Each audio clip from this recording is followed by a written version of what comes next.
Uh-oh. That's still there. Okay. I think I'm alive. Well, I'm certainly alive, but I think we're also live. So, hello everyone, I'm Cymatics, and we are here with Haste. This is a very cool game about running and parkour, and I really enjoy it. So, I thought I'd play it on stream. Ooh, I know what difficulty I could put this on. I will put it on steady. Oh no, I thought it would just be a cool kind of chill game to play because I've been playing this one for quite a bit, and I think that more people should be playing this one. Very honestly. Now, I won't be necessarily looking at a lot of the story in this game, mostly because, well, I've already seen it, and if you want to see where the story actually goes, you can go ahead and check out for yourself by I guess, downloading the game. Alright. But I will watch this. The creators do really deserve the credit, man.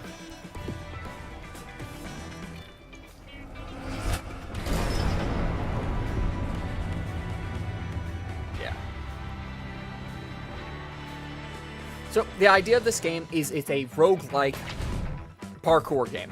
It's really super simple.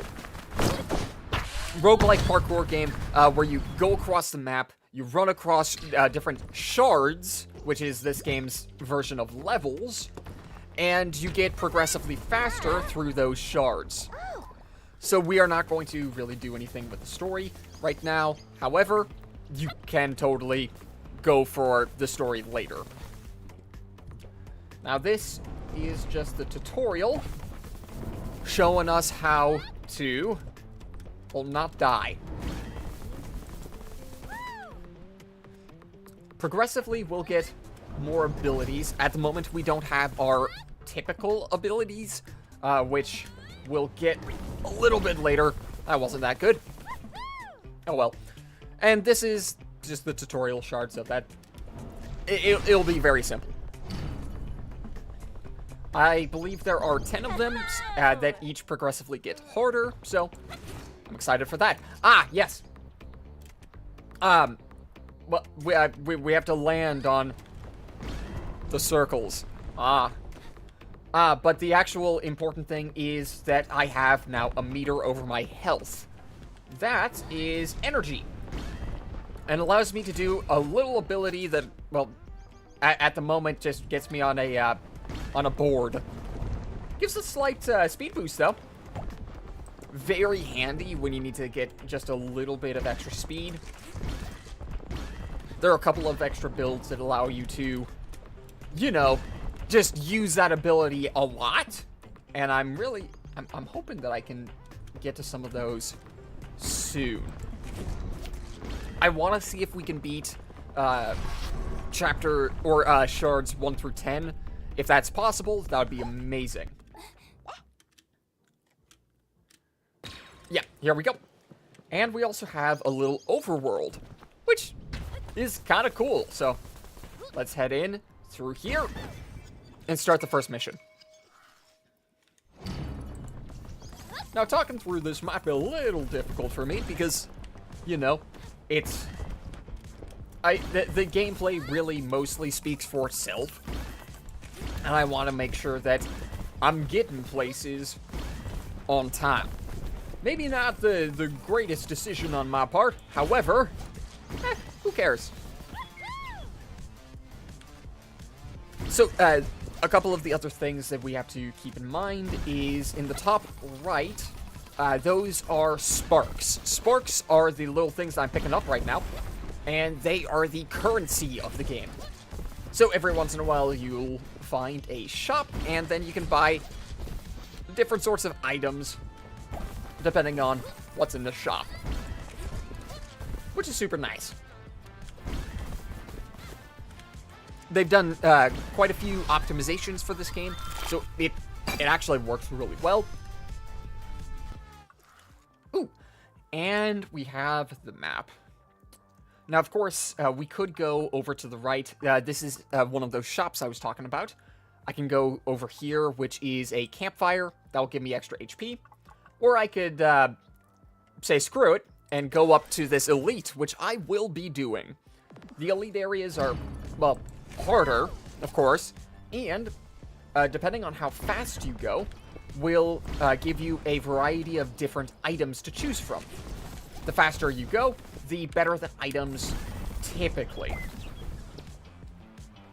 So I generally like being able to get as good of items as possible, which means going as fast as possible and just really loading up the build with as many items as I can. Now, I don't think that's necessarily I don't think that's a really complicated strategy, but hey, you know what? It's something. Alright. I want to say the next level should be our elite. But yeah. Again, this game is just really freaking cool. Makes it feel super fast. And yeah, you just kind of get a little bit more powerful with each run. But anyway, I guess I should probably talk about things. What are things that are happening? Well, Dead Zone just released. I have not bought it yet though, and I'm really, I'm looking at some of the things that they added, and man, I'm really excited to get to playing that. You get dual pistols. They're freaking amazing. They're so cool. It's so cool. But that would require me to buy the game, which I have not done yet. Oh no, I just recently finished solo leveling. I mean, that was cool. Oh, and I guess over on my YouTube side, for those watching on Twitch, I finally hit my monetization mark. I should probably make a actual community post about that. I just haven't yet. But yeah, just letting you know, I actually made it there, so I am officially a certified employee of YouTube. Now, well, we have the very difficult part of getting money on the channel, which I have a feeling is going to be a lot more difficult than anything else. Well, for me. For me. Anyway, that was the Elite area, and now we get some cool items. I am going to take the rocket boots. And which way do I go? I guess I should probably go this way. Typically in these kinds of games, you have to choose levels one by one. This one allows you to fast track that. If you want, you can pick a further slot on the roadmap, and it'll automatically send you to each level. Well, yeah, it'll automatically send you to each level, and it is possible to, if your plans do end up changing, abandon that pathway for something potentially different. So you're never really locked into any one pathway, even if you decided to go down one specific area.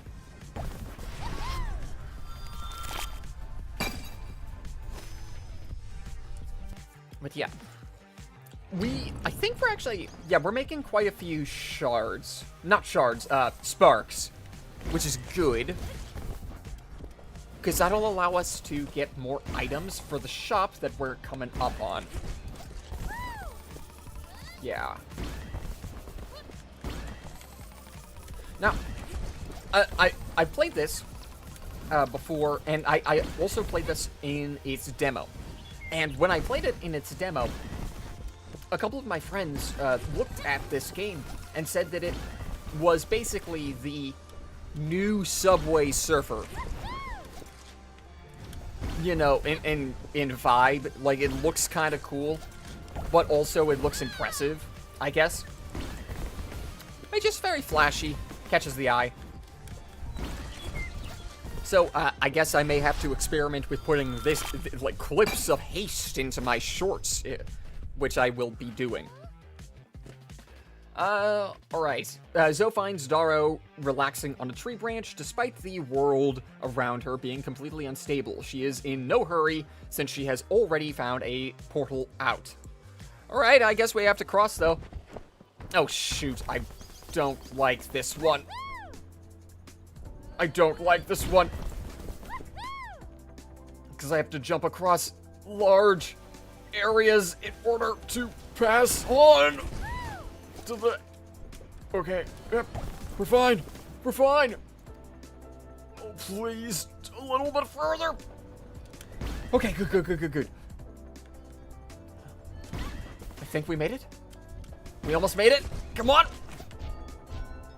Okay, there it is. This one typically ends up being hard for me because I'm never really able to get the speed necessary on those short little those platforms. They're freaking impossible to get a lot of mobility off of. But winning those is very lucrative.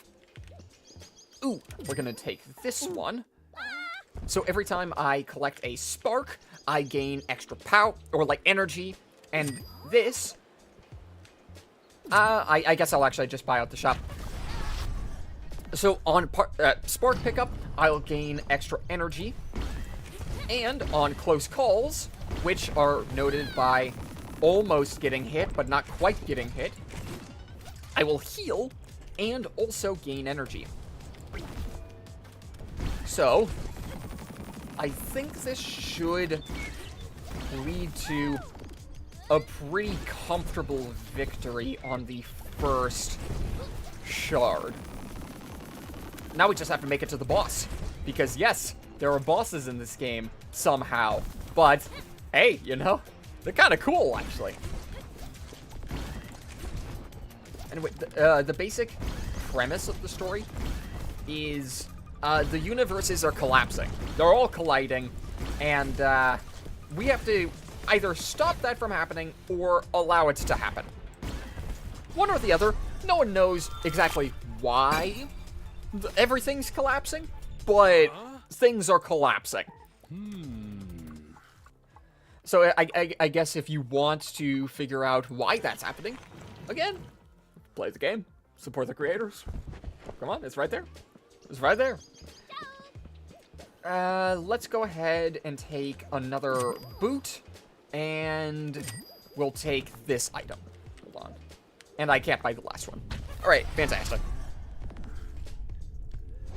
This should be a relatively easy run. So, another thing that you do need to keep track of in this game is boost. Boost, well, obviously, it does exactly what it sounds like it does. It boosts you and makes you faster. That is what the rocket boots are currently doing. I have to activate them, but they allow me to go far faster than I normally would be able to, as long as I keep pressing the buttons. So, I'll just continue pressing the buttons and things will go good. But there's a reason why I didn't pick up the other spark item. It's because we're closing in on one of the bosses. We're closing in on a boss. And the bosses have very interesting effects. We'll go for 5 levels damage reduction. Yes. I would gladly take the damage reduction. That sounds good. This should be an elite. Yes. Shouldn't be too hard. Oh yeah, we're already at A rank. We should be able to, ooh, that's the first damage I've ever taken in this. Well, not in the game altogether, but, like, today. Come on. I think we should be able to get... Yeah, we're absolutely able to get S rank. Easy, easy, easy. Come on. Shouldn't be too bad. And yes, as shards go on, as things keep progressing, it does eventually get more difficult. Alright. This is fine, this is fine. Actually, I don't think I need to use that. Ow! No, I definitely didn't need to use that item right there, but I guess I did. Okay. Well, I guess I'll take that. We now have 3 pairs of boots. Where did I get the extra feet? I have no idea. But I guess I have them now. All right, this is the boss, called the Jumper. Goal. Punch it. Punch it really good, and it'll jump to the other side 4 times. Or sorry, 3 times. We have to punch it 4 times. Yes. That shouldn't be too hard. We have 3 lives, and we haven't spent any of them yet. So we're okay. And we still have the damage reduction from earlier. Ow, I wasn't paying attention. We have the damage reduction from earlier, so I have a feeling we'll be just fine. There we go. Hold on, do I... Nah, I don't want to stack all of them at the same time. I do actually want to stagger them just a little bit. Just to make sure that I always have a little bit of a boost. I feel like that's going to be more impactful than not. Come on. Oh, this is the last life. This is its last life. I can go all in now. Let's just go all in. It's fine. It's fine. It's fine. Then we can move on to Shard 2 and show y'all the next gimmick of the game, which has to do with the overworld. We got 462 anti-sparks, and also unlocked a couple of items. And a couple of those I actually really enjoy. So in this area, we have to get rid of all of the shards, of course, because that makes the place, I guess, a little bit more stable. Which is what's giving us those anti-sparks.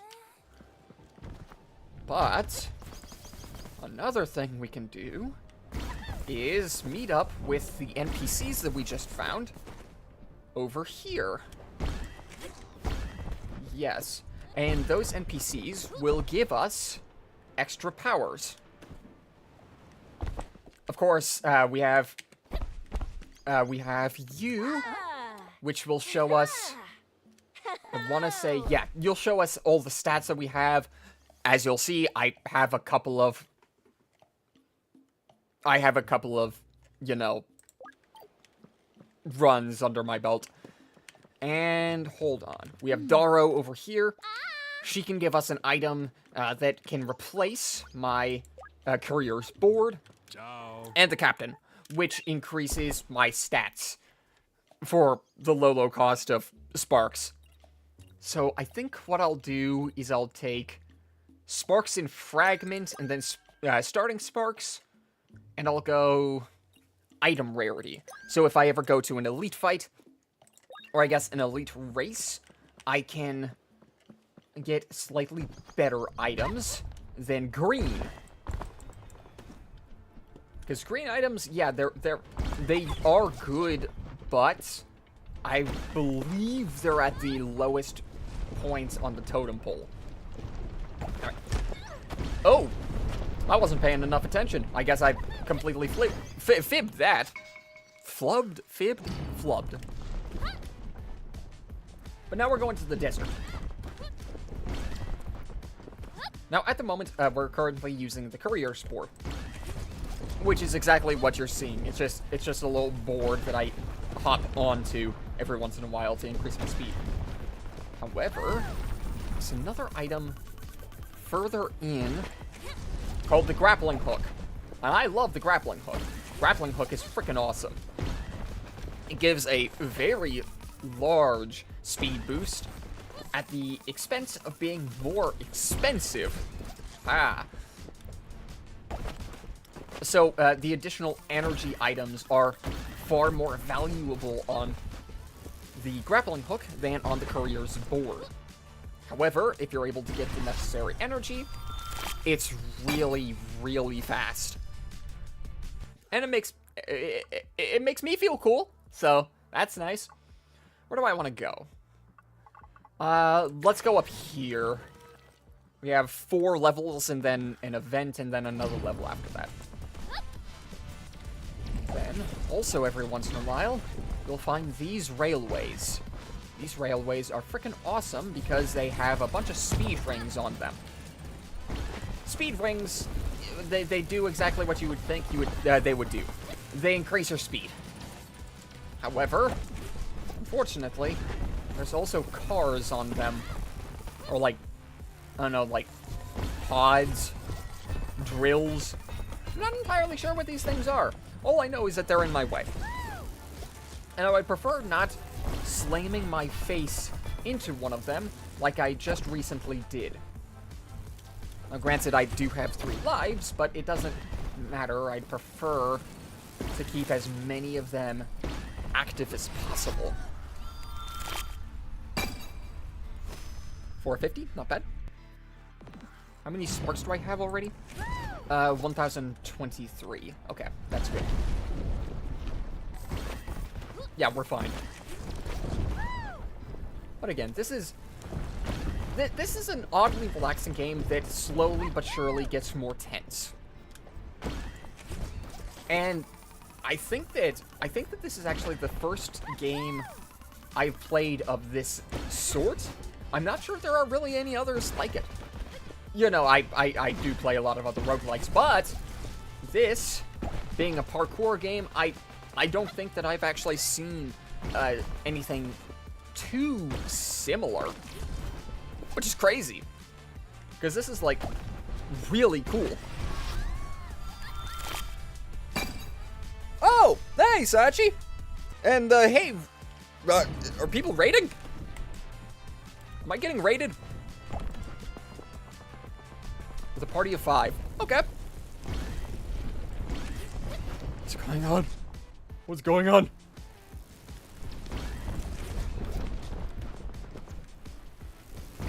Hi! Hi! What on earth? This is the first time I've ever been raided. Thank you, Sachi. Thanks for raiding. I guess. We're playing Haste. Hi, how's Haste going? It's going pretty darn well. I've only been kind of paying attention to the game to look at chat and shenanigans like that, but, it's still, I'm doing pretty good, I think. I hope. But thanks for dropping by. This is freaking awesome. Again, there's a first for everything, and this is the first raid I've ever experienced. Okay. Yeah, makes sense. Of course, yes. Dude, this game is really fun. It's really fun. If you haven't given it a shot, I would absolutely recommend it. There is oddly a story to it, so do I know how raids work? I actually don't entirely know how raids work. Especially since I haven't had to do a raid, like, ever. So a slight explanation would be very nice. Yeah, well. Actually, also, I would like to know what you were just getting done. Right, were you playing, I think, weren't you playing It Takes Two? Who are you collaborating with? Because I heard that it was a different person than you were playing with earlier. Which kind of confused me, but hey, you know, that's fine. I can't wait to actually get the information on how that works instead of needing to go out and actually look for the information myself. The nature of time. We'll go with some extra speed instead of some extra durability because I'd prefer it. I mean, as long as I'm good at the game, I just won't get damaged, right? At least that's the plan. I really hope. Gosh.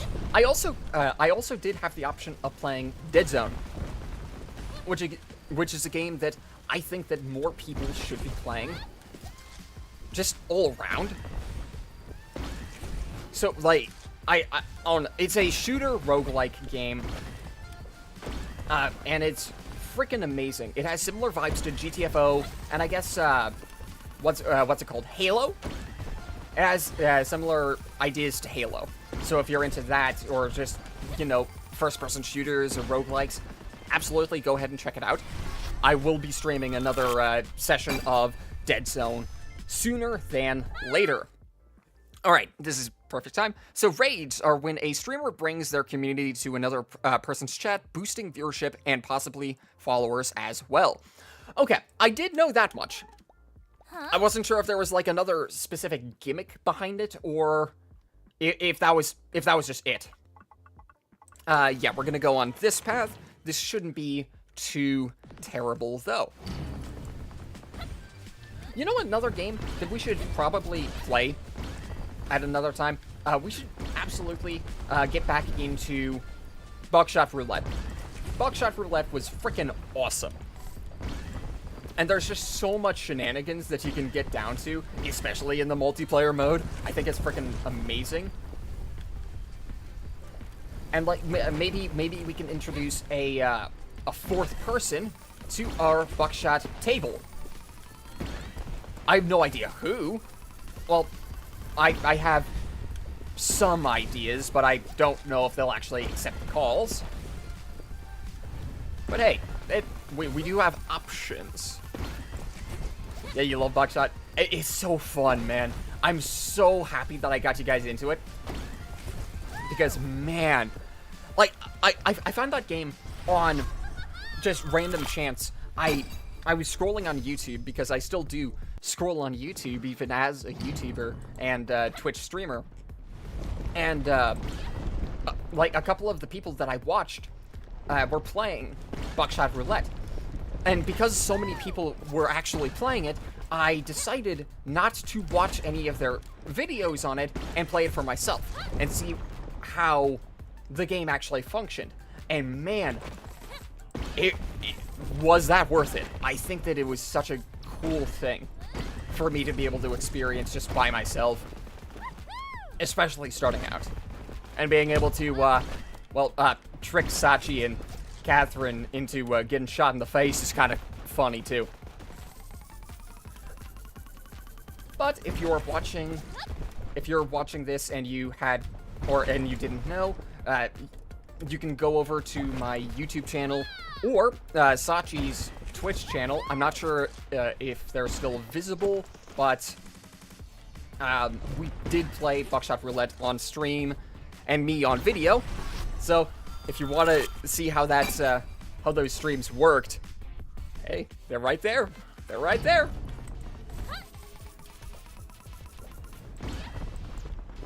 But yeah.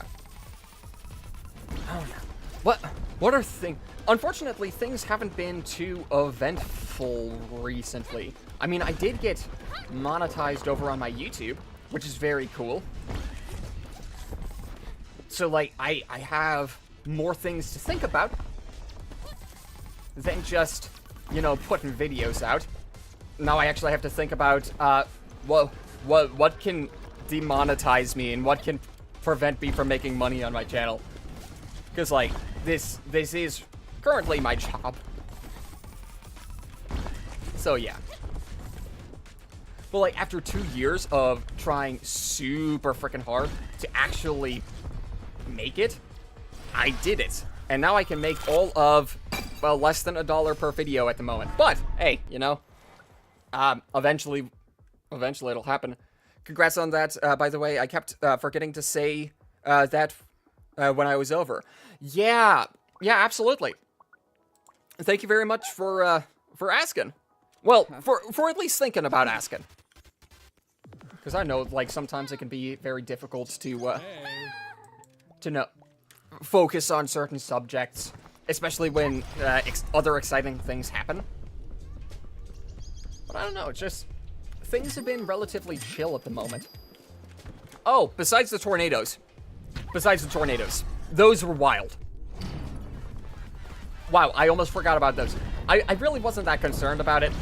But, yeah, we had a couple of tornadoes actually touch down. Which was wild, man. Like, I'm pretty sure where we were, there were tornadoes. There were 2 tornadoes that actually touched down. One of them was 10 miles north of us, and then the other one was 10 miles south of us. Wow. Like, how on earth, man? But, like, I really wasn't that concerned about it, and that's why I didn't really consider mentioning it. The wild thing was getting the cats to cooperate with us in trying to get them downstairs to, you know, safety. Yeah, that was something. Yeah, right. That was wild. First time in a long time, I'm pretty sure. But, you know, technically still in Tornado Alley. But yeah. I do still need to come up with certain plans for Pathfinder as well. Like, I know what you guys are doing for this next session. I know what's happening. But, there are a couple of middle sections that I still need to flesh out because, well, I haven't needed to think about it in a little bit because I know that people aren't gonna be able to play it for a while. We haven't had a tornado in a while. Yeah. Yeah, because I feel like I would remember that, but then again, I almost didn't mention the ones that happened just a couple days ago. If not, what was it, yesterday? Tuesday? Yeah, it was yesterday, huh? It was yesterday. That's wild. And also, we're getting oddly close to affiliate already. I already have the stream hours. Now I just need the followers. And I guess, like, the average viewers to also pick up a little bit. But hey, that'll come with time, right? I imagine. This is fine. This is fine. So here's the boss for Shard 2. Shard 2 is, well, obviously desert-based. And we have to get rid of whatever this convoy is. How do we do that? We get inside the darn thing. And we rip it apart from here. Why? I don't know. But, hey, you know what? I'm fine with it. For a boss, like, this is a definitely interesting mechanic. And I haven't taken, like, that much damage, which is a little bizarre to me. Because one of the items that I have... Oh, there we go. There we go. One of the items that I have make me faster the more damage I've taken. So, being a little damaged isn't actually that bad. Unfortunately, though, if I take any more damage, I'm pretty sure I just die. Like that! I got swatted out of the sky. Yeah, the average viewers is the hardest one to get. It's what took me the longest as well. Yeah. And, like, to be fair, I technically only have one of the 4 actually done. The issue, however, is... Well, there isn't really an issue. I've already, with this stream, accumulated the streams that I need to get the 7 per month. Typically, that's a little bit hard because I only have 1 streaming day, generally. But... like, this week and the last week were really wild for me with like, scheduling. So I just kind of had a lot of stream time on those days. I finished Poppy's Playtime on stream. I played Repo on stream, and I want to say I played one other thing on stream over that week. Because I promised that I was going to do another stream anyway. So yeah. Also, sorry for not having a stream up on last Saturday. Or sorry, last Sunday. We were kind of also still dealing with tornadoes. So yeah, just didn't wanna end up in a terrible position there. 504. Fantastic. And we've unlocked a couple of items. Cool. We should probably upgrade our longevity before we go into Shard 3, especially since we died on the boss, which I would prefer not to be having done. Okay. And again, I've already said this on stream, but now we have a couple of new viewers. If you would like to see how this story actually goes, I will not be like actually showing what the story is all about, but you can absolutely play it for yourself. The game is called Haste. You can find it on Steam, and it's freaking awesome. Hey. Okay. Anyway, we will increase our maximum HP and our maximum energy. Why not? Those feel like good things. Where do I need to go? There we go. So, now I shouldn't die nearly as frequently, so that's good. But yeah, I'm really happy that your community is doing, like, a really good job right now. Because, I do pop in to the Discord every once in a while, and it is wild, man. I popped in, well, I guess earlier this morning, but to me it felt like nighttime, at around 5:30. And I want to say the bear that is bipolar was saying, "Oh yes, we should rise and shine. We got to get some work done." And I said, "Wait, it's morning. I need to get to sleep. I need to not be awake right now." But first, before I did that, I decided to get back into doing minor workouts. Yeah, nothing like too special, but like push-ups, sit-ups. I skipped the sit-ups, let's go.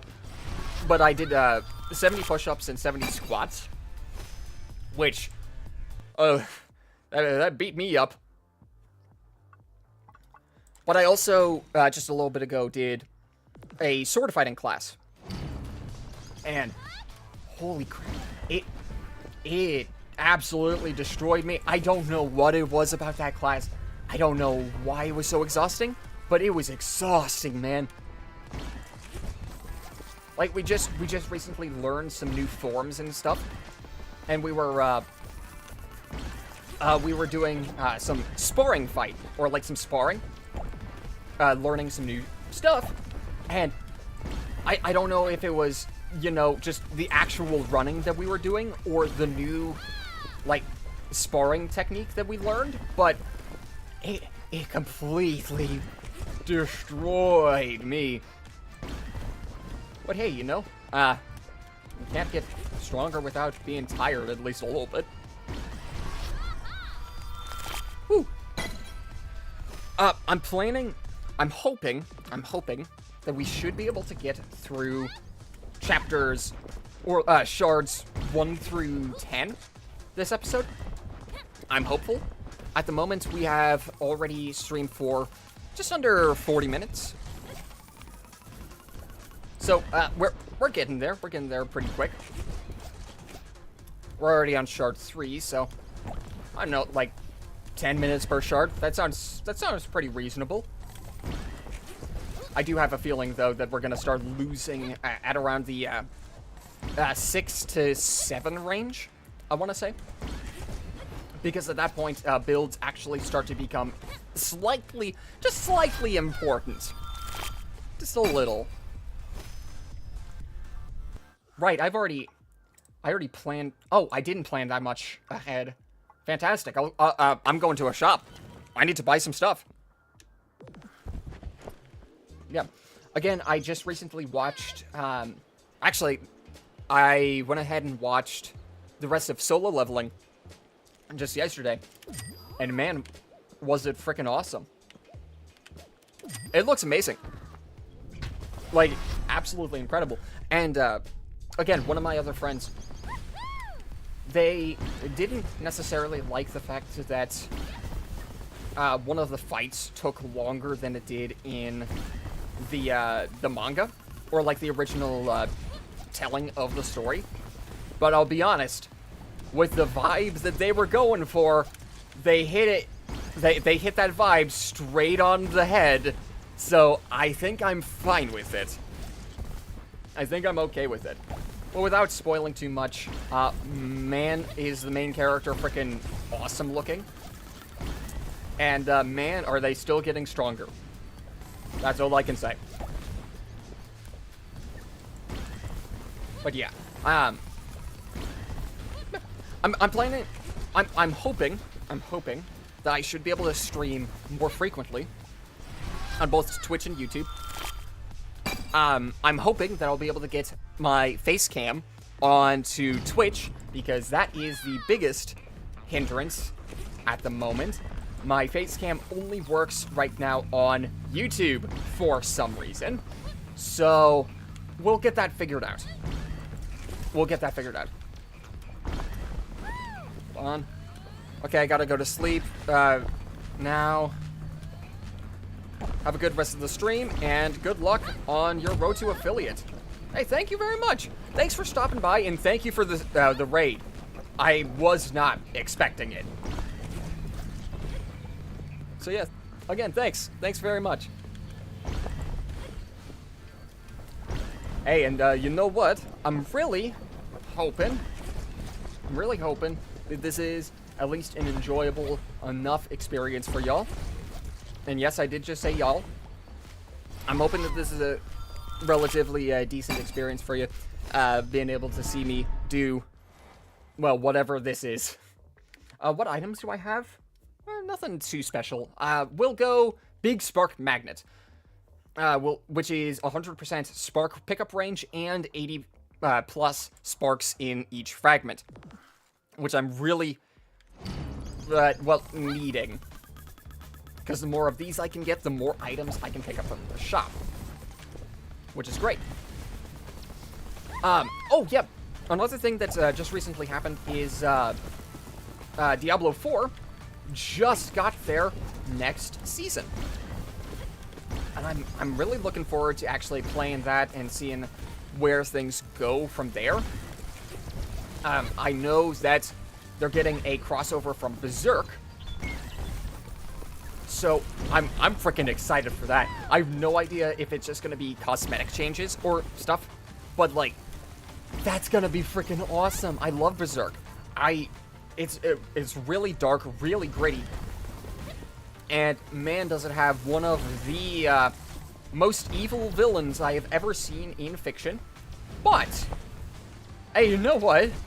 Good show has to have a good villain, so I'm happy about that. And I'm happy that Diablo 4 is actually, like, gaining some traction like that. You know, with its, you know, new status as a game and not just a tech demo. So I'm looking forward to how that goes. Unfortunately, there's no items that I can pick up that gain effectiveness on spark pickup. That would be the most beneficial thing for me, because I can pick those up easier now. But I don't have anything like that, which is, I don't know, slightly upsetting. Maybe we'll get something soon, though. Yeah. Now, also, we don't have all the items unlocked, because while I have played this game before, I started a new save file for this stream, because I've had this idea for a stream for quite a bit now. So we just have to unlock them as we go. And there are some really crazy ones. I know that I can already switch out my my starting item. So at the moment, my activation ability is this little board that I jump onto. I could switch that out with like a little cloak that allows me to gain extra height and a slight speed increase. There's there's this guy's item, which is really cool, that allows me to slow down time for a little while, and then burst in movement speed in one direction. That's really cool. And then my favorite, the grappling hook. I freaking love the grappling hook. It is amazing. It's so fast. Granted, it is expensive. However, the expensive part is largely mitigated by the fact that the grappling hook is not only awesome, but actually very fast. So when you are able to use it, it's very beneficial, which is freaking amazing.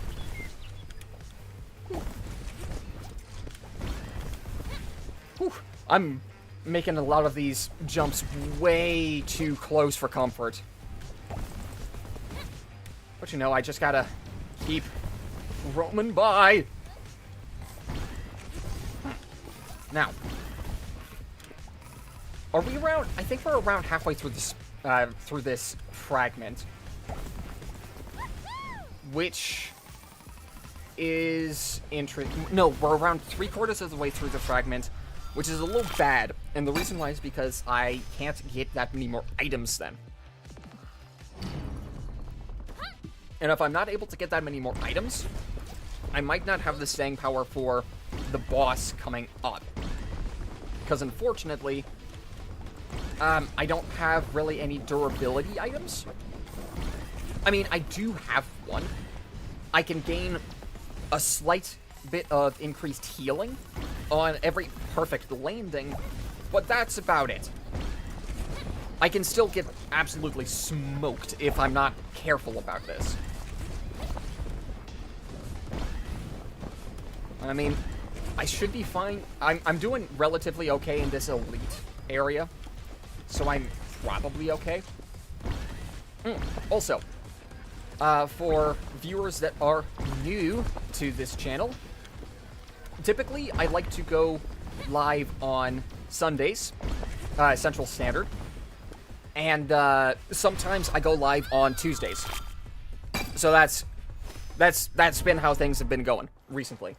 So if you want to stop on by for future streams and stuff like that, typically Sundays and sometimes Tuesdays.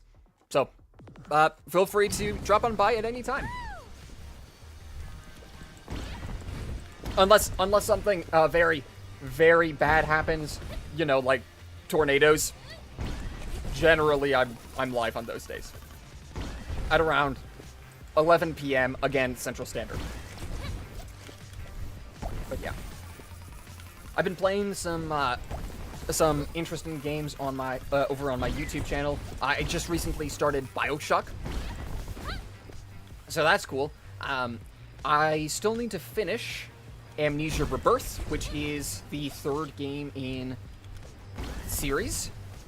That one's awesome. And what else have I been playing? I've been playing a lot of smaller itch.io games. I think just a little bit ago, I played one called Run Before He Knows, which is a short 15-minute experience where you play as a young lad, around 7 years old, not around, exactly 7 years old, that was left with one of his dad's work friends. And that work friend, something's off about him. And, yeah, just, you might want to get out of the house before something bad happens, is what I'll say. But, like, some of these shorter, itch.io games, I love. Actually, I want to say on Thursday, I'll be releasing a... Maybe I'll release it on Wednesday, but definitely on... definitely at least Thursday. The creator of That's Not My Neighbor sent an email out to me since I had supported the creation of the... Well, That's Not My Neighbor. And I now have the opportunity to play one of their games early. I forget what the game is called, but if you would like to check that out, again, you can find me on YouTube. Same username, Cymatics. So yeah, I can't wait to actually see what that is. It looks like a 2D platformer, which is not what I expected from the creators of That's Not My Neighbor. But hey, you know, I'm down for playing it. It sounds really interesting. Okay. Now I want to say there should be... Wait, I don't think there's another level after this one. I think I go straight into the boss, which I believe should be Jumper ×2. Which gets a little hectic, but, hey, you know, that's fine. Yeah. I'm hoping for... What am I hoping for? I guess another boost item. That might be useful. Rocket boots might be good. I don't believe I have any legendary items. The highest I can get is epic. But, you know what? Anything would be helpful. But mostly if it's a boost item. Come on. Hey, you know what? Another of these? I'm frickin' fine with that. I'm okay with this. And rocket boost. Fantastic. I guess I'll take those as well. Anything else? Ooh, we'll take that. So the painful coil, this is the item that gains more speed per health lost, and the rocket boots are a activatable item that make me faster. So I'm really looking forward to using it. Yeah, we got the second jumper. Now featuring blue explosives, or whatever these are. Blue napalm? I honestly have no idea. But this is fine. Now that we actually overloaded ourselves with speed items and some durability, I'm a lot more confident in our capabilities of winning this level. As I say that, I get absolutely clobbered. But again, I can heal up a little bit. This should be fine. This should be fine. Where are you? There you are. There you are, you little bugger. Yeah, like already, I've healed half of the damage that I took just a little bit ago. But it was very careless of me to even get hit in the first place. Ow, ow. It was careless of me to get hit in the first place, and also careless of me to run into two separate trees. Like, how in the world, man? Alright, just one more, and we are fully healed. Which should mean that we can mostly throw caution to the wind and just head straight for the boss. Kind of like what I just did there. Now, the jumper does send out... Ow! Sends out rockets, of course. Jumps to the other side of the map, but also, whenever they land on the other side, they create a shockwave, which is a pain in the butt to avoid on certain maps, or map layouts. If you're not necessarily fast enough, you won't be able to jump over that shockwave, or if you are too fast, you might not get to you might not find a ramp suitable to jump up from in order to get that ramp avoided. Alright, yeah, we'll just complete the shard. This is fine. Here we go. We have to go over to shard number 4 as well. How many anti-sparks do I have? Probably not much. I don't think much. Yeah, 777. That is awfully lucky. But we are going to give ourselves a slight increase in... Well, we didn't need any more survivability necessarily. So what else can I upgrade? What can I upgrade? Health, energy, item rarity.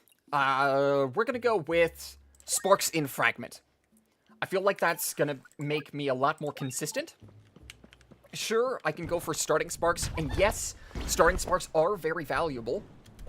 But considering I go into a lot of different levels per area, I think that shards or sparks in fragments is going to be more value over time. I think. Then I should probably increase my my starting sparks, and then after that, I can increase my my item rarity. If I increase my item rarity, then anytime I go to an elite pack, I'll gain better items per capita.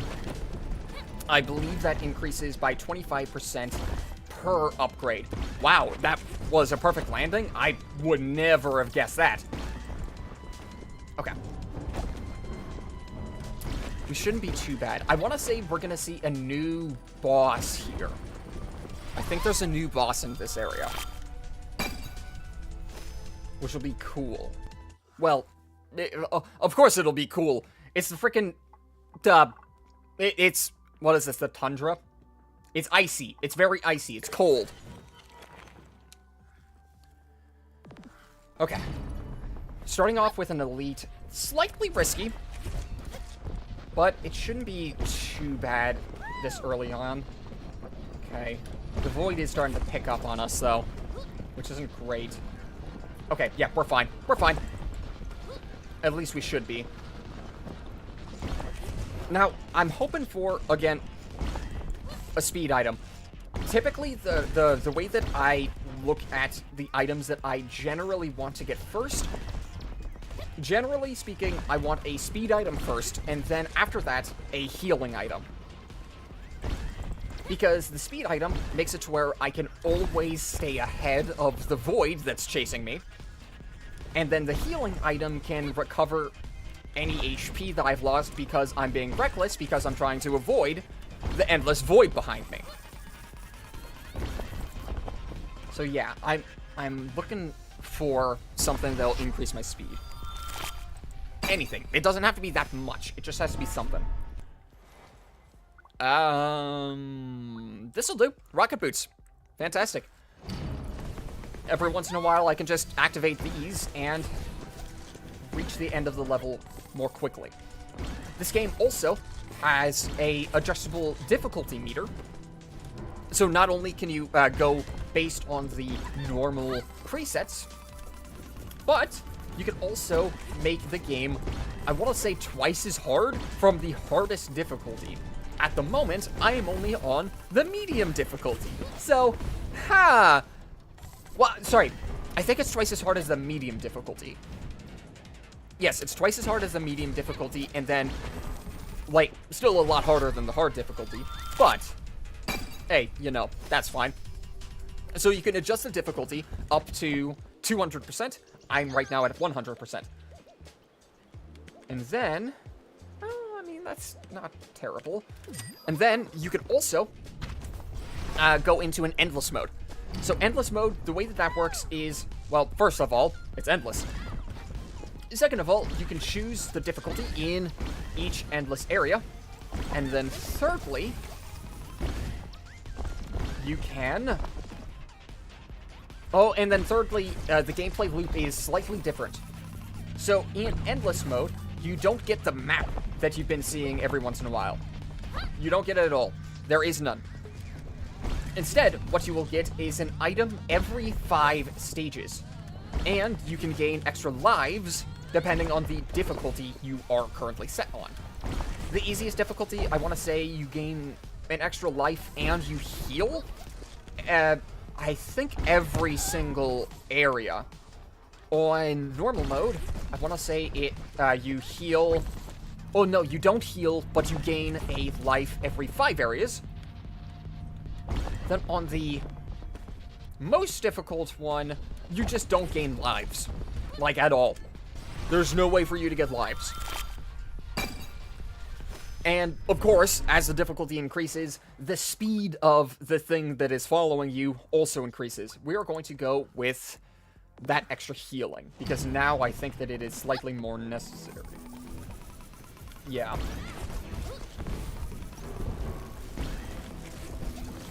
But in that endless mode, it is possible to gain a lot of items, but it's a lot slower than normal. And I put myself into that endless mode quite a few times. And I gotta say, it's very enjoyable. But man, every once in a while, lowering the difficulty is necessary, because I'm just not able to keep up with the speed that's required all the time. Okay. Well, I need to get close to some obstacles so I can actually heal up and not, you know, die. Again, I'm hopeful that y'all are enjoying the video, because this game is really fun for me. It really is.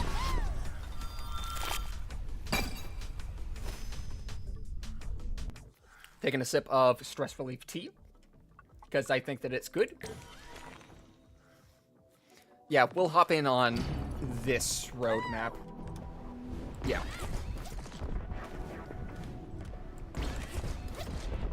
So we're already making good progress. What do I do here? Like, of course, I could just continue going, but I could also stop at any point. I'm gonna see if, how far I can go. Again, the goal is to get to Shard 10, or at least beat... I would like to beat Shard 10, but if that doesn't happen, then, oh well, I guess I have another game that I can stream later. You know, so, that would be cool. And then the next stage should be a shop, I want to say. Yeah. Yeah, next area is a shop. Extra boost, I guess, would be probably good. No, we'll actually take the heal on Spark pickup. And I guess we also had enough money for the boost item, so we'll take that too. Hopefully I think we should get enough money for next shop as well to at least buy one item. I'm hoping. I know, I've been thinking about streaming other games like Slay the Spire, Risk of Rain, more Hades. I think Hades is freaking amazing. And at some point I have to, well, continue streaming Diablo 3, because I really enjoyed that one. I think that they definitely did some interesting things in that Diablo game. But yeah, at some point I do have to finish that, which is gonna be fun. Basically, what I'm saying, there's plenty of room for me to explore where I want to go with the overall vibe of the channel. You know? Okay, fantastic. I guess I could technically stream That's Not My Neighbor as well. Because I believe That's Not My Neighbor has an endless mode. And if you ever screw up on the endless mode, you're screwed. The night just ends. I think. And then what I can do is show my fantastic doorman skills. Because for, like, somehow I managed to get, at least in the campaign mode, every single person correct. I never let a doppelganger in. Unfortunately, I did allow some of the neighbors to perish because I didn't understand how the new rule worked. The long and short of it is it really didn't.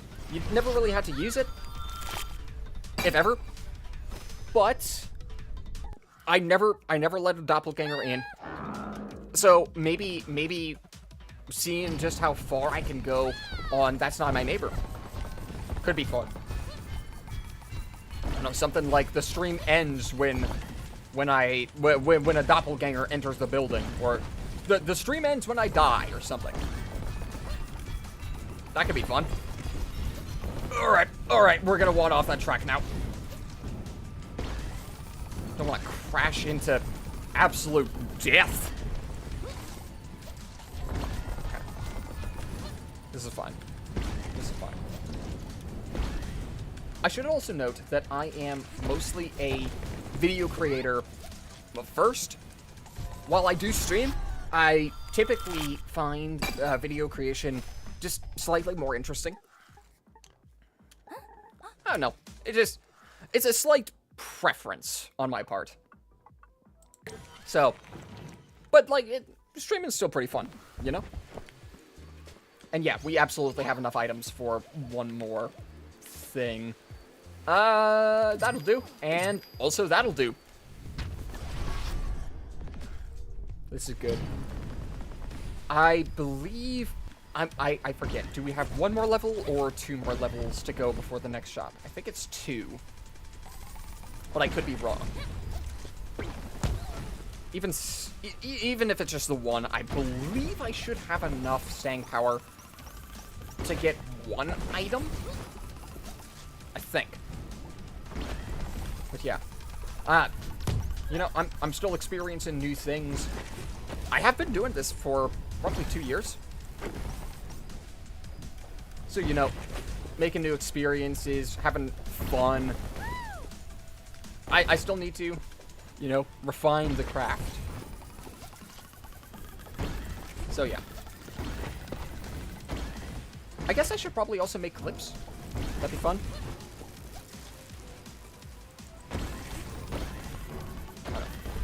I find that typically I'm less overall funny unless I have someone to bounce off of.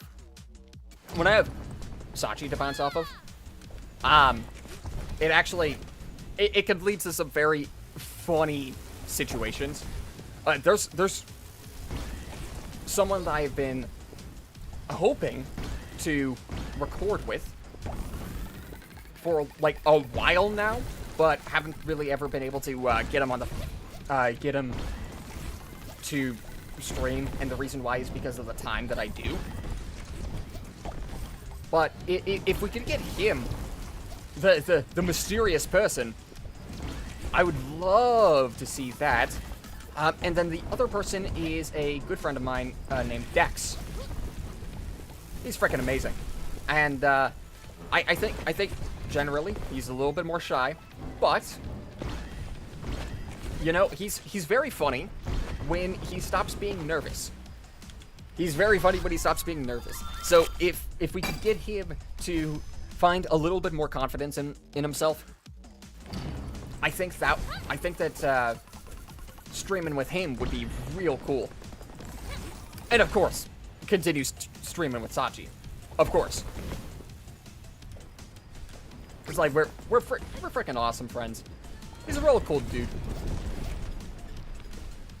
I was really excited to hear that he started going in on actually VTubing, because it was something that he wanted to do for like a while, and I don't remember if it was me that got him to start it, but eventually he did start it after, I want to say, I got through my first year of being on YouTube. So, seeing that he actually went ahead and started chasing something that he was, well, you know, wanting to do for quite a while, that was crazy. That was really cool. Any items that I actually want here? I mean, no, but I may as well take some. More energy, that... Yeah, I may as well just take the extra energy. That's fine. I'm okay with that. And I think... Yeah, this is the snake boss fight. Bet you can't guess what the snake boss fight is. It's a snake! Look at that guy! I have to hit it in the head in order to beat it. Otherwise, well, it's gonna laser me to death, and I really would have, ow. I would appreciate it if you didn't laser me to, oh my god! I'm fine. Okay. And we'll just heal up a little bit. Oh my gosh, I actually think I might be a little too fast. So, I'm not gonna be, no, I feel like I have to use my rocket boots. I don't want to have to use these things because they make me really fast, and I've been overshooting the Whew, the boss. But hey, I have to use it to catch up to him. I may as well use it. Okay. Let's see if I can cut this thing off. Unfortunately, I'm not able to hit it in the face, like head on, because it has a sharp, well, face. And if it hits me with that, it'll hurt. Come on! Frick, no, no, gosh, no! You get back here! Back here! Back! Okay, there we go. And you're gonna head off probably to the left. I'm betting to the left. Which will allow me to... Oh, never mind. You just ran off. I guess you technically... Oh. Oh, I'm very badly hurt. I'm very badly injured. Uh-oh. Uh-oh. See, that's why I didn't want to hit it straight into the face. I was hoping that I passed through it and that would hit it due to me ramming my face into it hard enough. But no, that did not work. That did not work at all. Okay. There we go.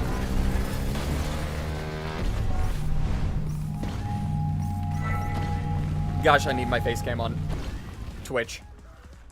I think it would be a lot more helpful. You know? Alright, we got a couple of items. Fantastic. You can also, after a shard is completed, continue running in the shard for as long as you can. The difficulty does spike heavily, though, after a little while. Because I don't want you to be, you know, able to run forever. So eventually, the pacing of the void, which I haven't had to deal with thus far yet.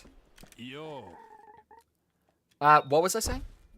I haven't had to deal with the void that much yet. Thankfully enough, because it's freaking obnoxious to deal with. Because in order to get out of the void, you have to go faster. And if you ended up in the void in the first place, you're probably not fast enough to stick in. Oh well. Oh well.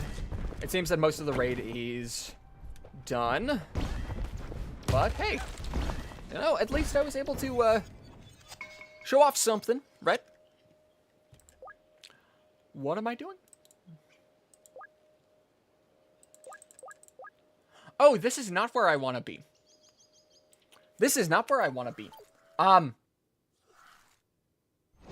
No, abandoning run, abandoning run. I would like to not be in the endless mode right now, because, yeah, no. I need to get to shard, what's it called? 5. Shard 5. I don't want to be in the infinite mode. At least, yeah. For another stream. Okay. This is fine. I'm curious how that raid will have impacted my, my overall channel. I'll have to look at the statistics. I don't know. Just interesting. There's such weird mechanics that I'm not used to. I'm not used to other people being able to, you know, do things on my channel. Because generally I have to just do those things by myself. But... Oh, yep, there's the void! There's the void that I was talking about, everybody. That's the thing that I've been outspeeding for most of this time. And that's the thing that I am trying my darndest to avoid. So, I just need to get slightly faster then. Maybe I should have increased my starting sparks. That might oh dear. That might have been a better idea than whatever I did upgrade. What was it? It was item rarity? I think I upgraded item rarity. Eesh. C rank. Not great. Well, we could go over to an early shop, or we could try for this elite up here, which can lead into this elite up here. We're gonna try that. We're gonna try that. We're gonna attempt to not have an item for a while, and then eventually reach an item and not hit a campsite ever. So whatever damage I take will be permanent damage. I don't know if that's gonna be a great idea, but hey, you know, it's something.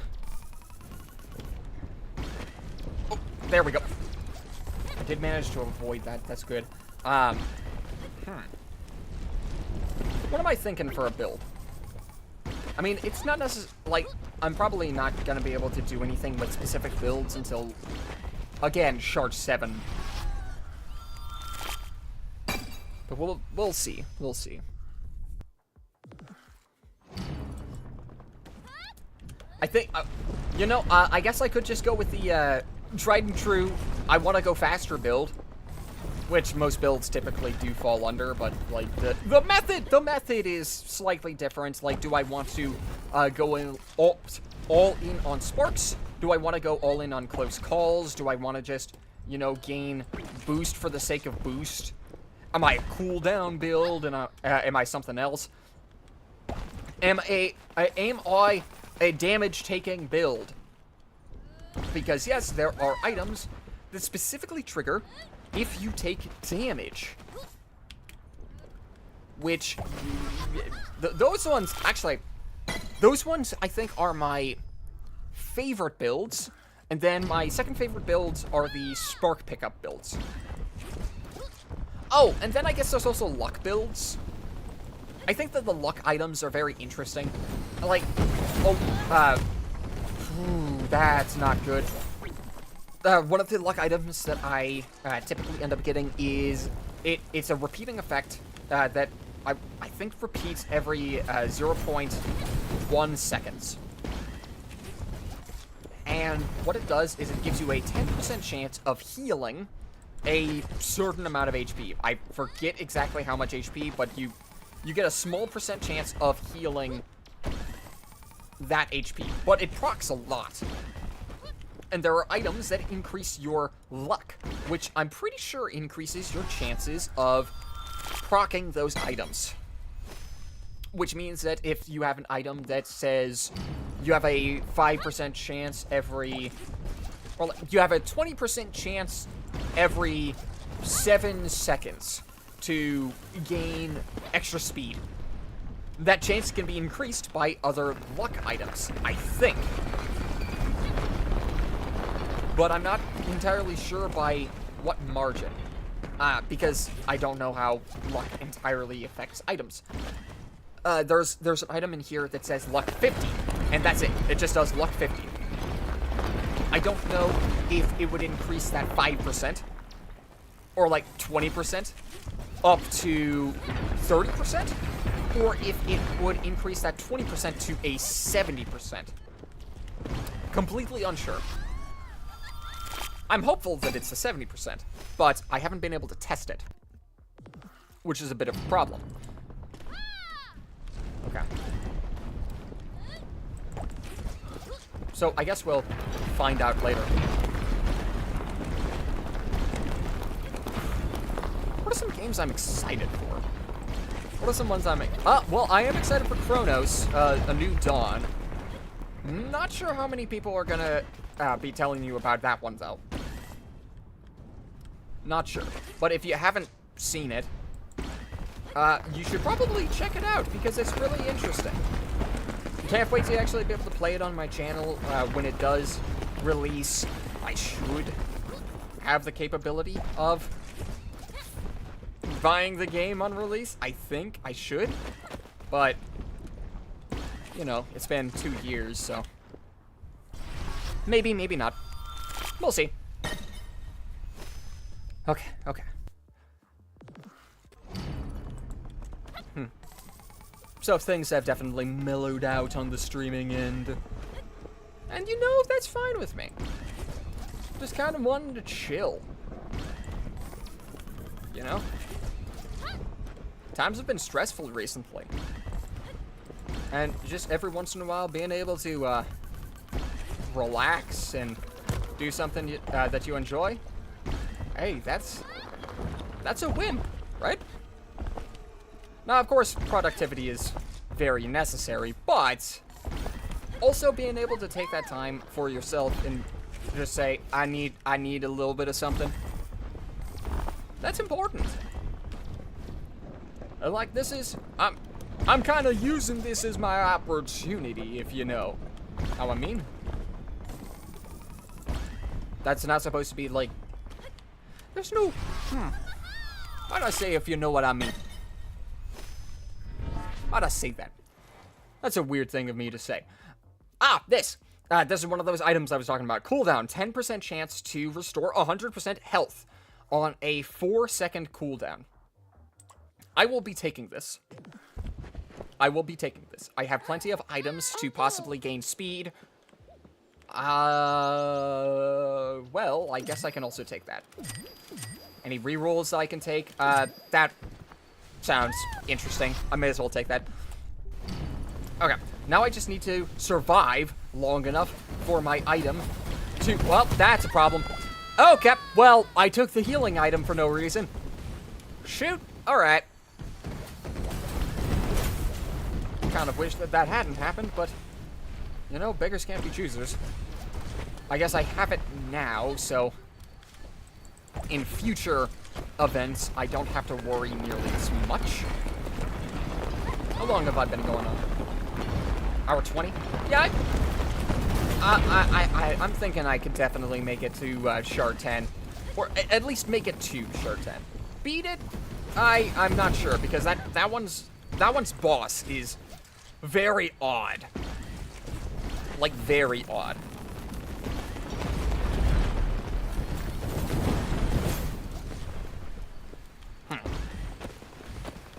So, I'm not sure. I'll try my best.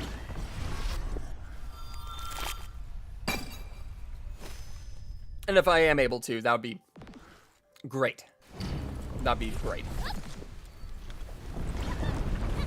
Okay. Yep, the YouTube side seems a little dead right now. But that's fine. Again, I'm more on the side of video creation. I've had decent luck with it, and yeah, it gives me another thing to do, you know? So that's cool. And I think that productivity might be increasing very soon. So, like, for a while I was doing shorts every day. And at some point I just stopped and didn't get back into it. I think that I am gonna be doing shorts again. And, like, not just a couple, like, consistently. I just need to finally get back into it. And get back into the rhythm. Because, to me, at this current moment, it is largely a rhythm. Because, like, we're already into, well, technically we're already into Wednesday, but we're into Tuesday already. I've already got 2 videos out for the week. So, yeah. And now, I just gotta consider what I'm doing for my videos, for my next 3 videos, because that's, like, that's the rest of the week. And then after that, I can, take Saturday to recuperate. Yeah.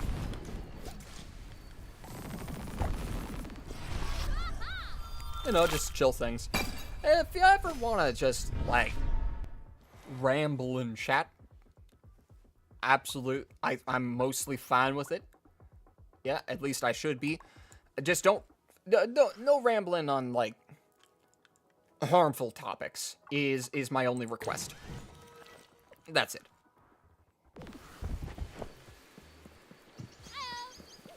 Because sometimes it's just important to, you know, just talk about things. Okay, I'll take that. If last was... I actually kind of like that. That's variably more or less healing than my previous item. And so this one, or if my last landing was a perfect landing. Every second, I will heal 1. Instead of, on every perfect landing, heal 3. So the faster that my build gets, the more value I can overall squeeze out of this item, because the higher, or the faster I get, the higher my jumps will get, and the more airtime I'll have per jump. Ooh, and I'm getting a lot of energy. I need to be spending this, like, a lot more, because, like, I have it, I may as well use it instead of letting it go to waste. Shard 5. We're around halfway through. Yeah, this will be around a... If I go through with the full thing, it'll be around a 3-hour stream. Maybe 3.5-hour stream. So we still got, like, an hour and a half. So that's good. Okay. Then, tomorrow I gotta record stuff. Yeah. That's also the other thing that makes streaming just a tad bit more difficult. Because I do post videos on my YouTube channel. So I also, like, not only have to make time for streaming, but I also have to make time for recording. Which makes Mondays and Wednesdays nearly impossible for me to stream on. Unless I feel confident in my abilities to get a video up earlier on Thursday. But, like, if I was asked to stream on Wednesday, I would not be able to stream on Thursday. And if I was streaming on Thursday, I would not be able to on Wednesday. So yeah, that's part of the difficulty that I've been running into. I just need to split my time slightly better and become a little bit more efficient with how I do use my time. I mean, I'm still learning stuff, so yeah. But it is a fun journey.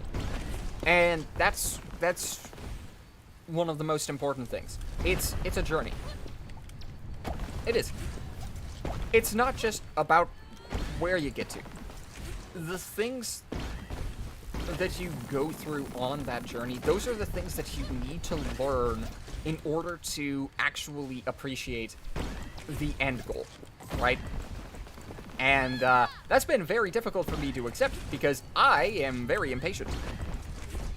And I would like to just have all the things that I would need. And I would like to know all the things that I need, even though I absolutely do not know. But, again, if I just ended up at the end point, I may have the stuff, but I wouldn't know how to use it. I wouldn't know how any of it worked. I wouldn't know what I wanted with it.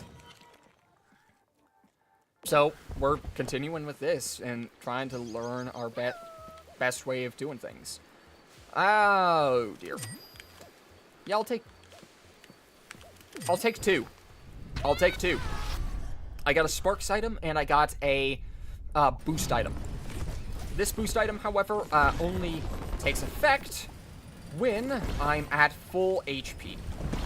So, I'm hoping that I can just stay at full HP always, so I can maintain this boost and stay at around the 120 meters per second at the moment. Unfortunately, I did immediately take some damage, but I won't be damaged for that long. Or at least I shouldn't be damaged for that long. Yeah. And then the speed rings will definitely help. Now, if you do choose to play this game later, note that those speed rings are not always the best thing to be using. Sometimes these trails are very, inefficient. Like, they'll swerve very far left or very far right, or sometimes they go really far up. If that happens, get off immediately, because the void will catch up to you very fast. And yes, you are going to get faster on those rings, but if that pathway does not increase in its efficiency and start actually putting you forward, you'll just lose because the void eats you. And then if you go too far up, you run into a similar issue where you do have to worry about the road not taking you forward. You also have to worry about something very funny. So this game works on landings. So the better your landings, the better your speed, the more energy you gain. But not every landing is created equal. So obviously we have good landings, which I just got. We have perfect landings, okay landings, and then the worst of them, bad landings. Bad landings are awful. If you go too far up on one of those pathways, what can very easily happen is you'll end up off, or you'll launch yourself off of the trail at the end, attempt to get back onto the trail, but because of how it functions, you'll end up with a bad landing, and that can end your run pretty much immediately.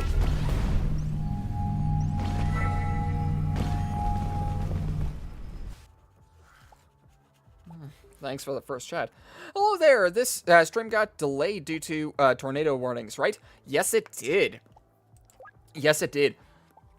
Which was very unfortunate, because I did actually want to stream on Sunday. Especially since this is a game that I'm very interested in. Of course, it's called Haste. Parkour, you just keep running, you keep going faster, and you try your best not to get eaten by the void. Why is the void chasing you? Well, that's a good question. Well, the void is chasing you because for some reason, the universe is collapsing. Why is the universe collapsing? Who knows? Who knows? But it is, so, you know, we have to deal with that now. Alright, here we go. We're gonna upgrade some of our stats real fast. Hey. I don't think we have that much, though. We'll increase our starting sparks. Just say no. The tornado can't touch you without your consent. Yeah, right? Right? That's pretty much what happened. So, with how the tornadoes actually landed, I have already talked on this a little earlier on stream, but hey, you know what? I may as well say it again. With how the tornadoes actually ended up happening, two of them actually struck and touched down. One of those tornadoes was 10 miles north of our house. The other one was 10 miles south of our house, which, that's not good. Like, we were actually sandwiched in between two different tornadoes, which, that's not terrifying in the slightest. And actually, that's reminding me of another incident. I can't remember if I talked about this on stream or like on one of my videos, but something that happened to me was I was going to the Renaissance Festival with my family, and well, it started getting relatively concerning outside. It was getting really windy. Little did we know, a tornado was just about to strike in that area. So we ended up leaving, and the storm kicks into high gear. It starts raining, like, super hard. And not only was it raining super hard, it was actually raining sideways, man. It was raining hard and sideways. It was freaking impossible to see where anything was. And, unfortunately, we weren't able to get to any place for shelter. So we were just on the road. And this was just me and my dad in the car.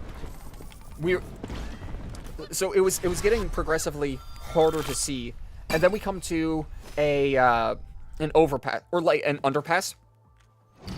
And we finally say, yeah, we gotta get out of, we need to get out of this car. This is becoming hazardous. And we park the car and get out and into the underpass. Immediately drenched. Immediately. That, like, I say it was raining heavy. It was raining hard. It pretty much felt like we were walking out into a waterfall. That is how much there was. And, like, it was just getting faster.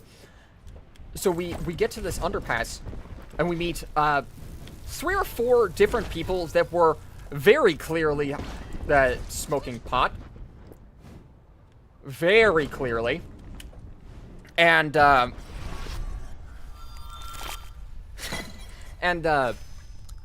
we just stay under there for a little while.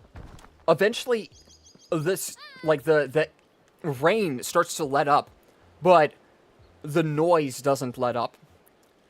The reason the rain started letting up, or actually, let me continue a little bit more. Not only did the noise start letting up, or not only did the noise actually get louder, not only did the rain start letting up, but my phone, which was next to me, actually raised off of the ground. At that point, or like, it didn't quite register what happened in that moment until a little later. The tornado actually passed overhead. It actually passed overhead. And my God, was that super frightening. Like, I wasn't expecting to see anything like that. I wasn't expecting to be in that kind of situation, but hey, you know what? I'm fine now. But you know, that experience, it'll kind of be burned into my memory because it was so concerning. As we're freaking driving in the middle of the road with, like, tornado sirens blaring on high, and there was nothing we could do about it. I'm sure if the apocalypse happened, people would still be streaming and making videos. You're absolutely right. You're 1000% correct. And the reason why, what are they gonna do? I mean, sure, they could be hiding, but, you know, I guess it depends on what kind of apocalypse you're looking at. Like, if it's weather disasters, and somehow we manage to maintain at least a little bit of power, or like reserved energy or something like that, I absolutely believe the people will be continuing to stream. And like, in most apocalyptic settings, I can expect, you can probably expect that. Like The Last of Us, I know that it's called The Last of Us for a reason, but in The Last of Us, you would absolutely see at least one person streaming, I don't know, Minecraft or something.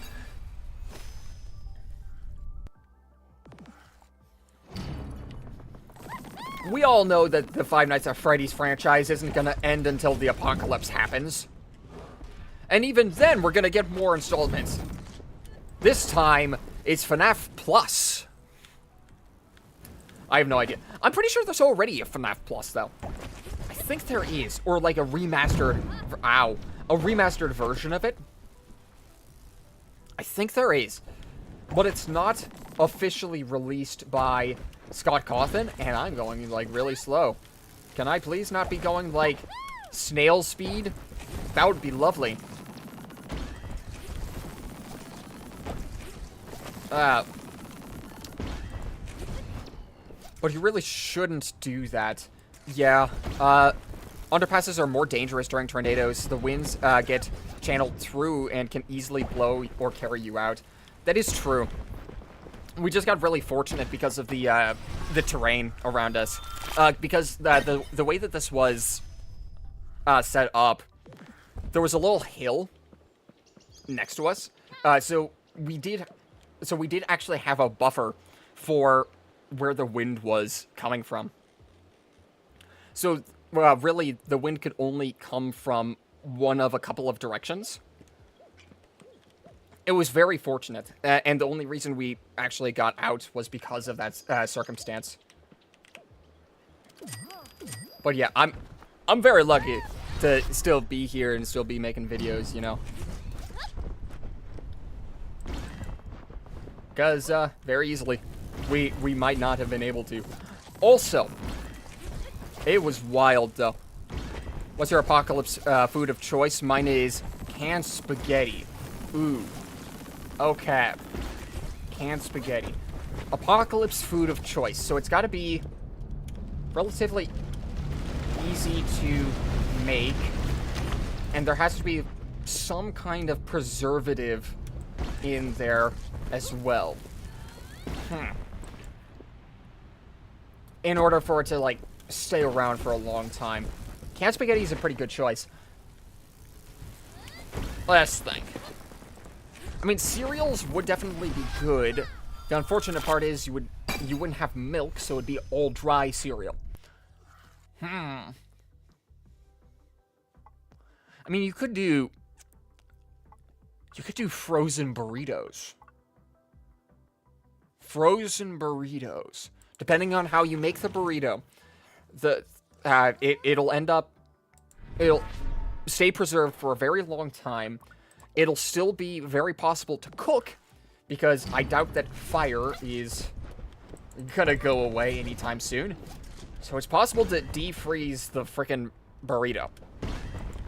So, I think frozen burritos. That sounds like a good option. And then every once in a while you can change. You got some variety. You got some variety, you know. Because there's a lot of different kinds of frozen burritos, as there are also a lot of different kinds of spaghettis. A lot of different kinds of noodles as well. It'll never be boring.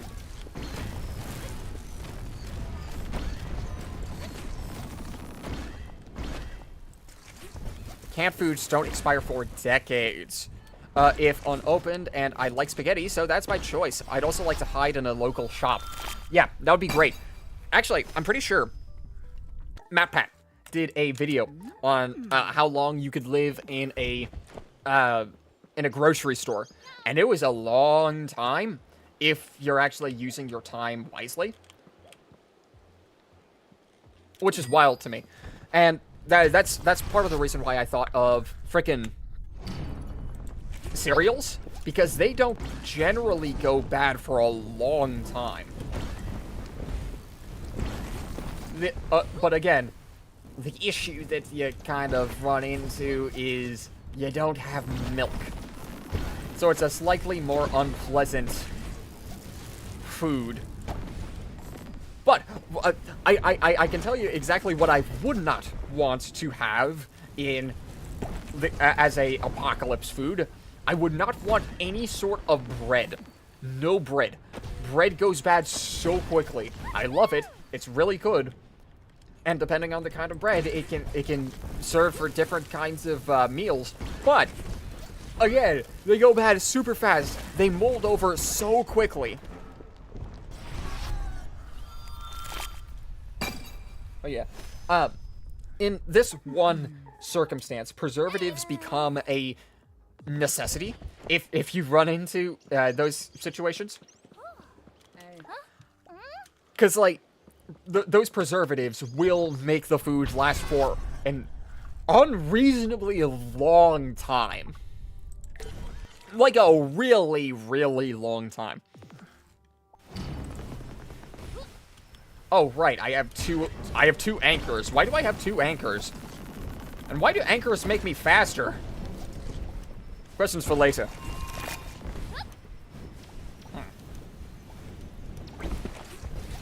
But yes, I think...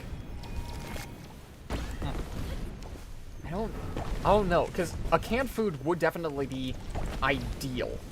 And canned spaghetti doesn't actually sound that bad. I'm just trying to come up with something that isn't canned spaghetti, because that would be a good option in the situation. Because I don't mind spaghetti either. And I prefer to not have to eat canned dog food. which would get you by, but it's probably not a good idea. Yeah, we have foods that last as long as Nokia phones, and then we have food that expires faster than an Apple phone. Yeah. And talk about upgrades, I guess.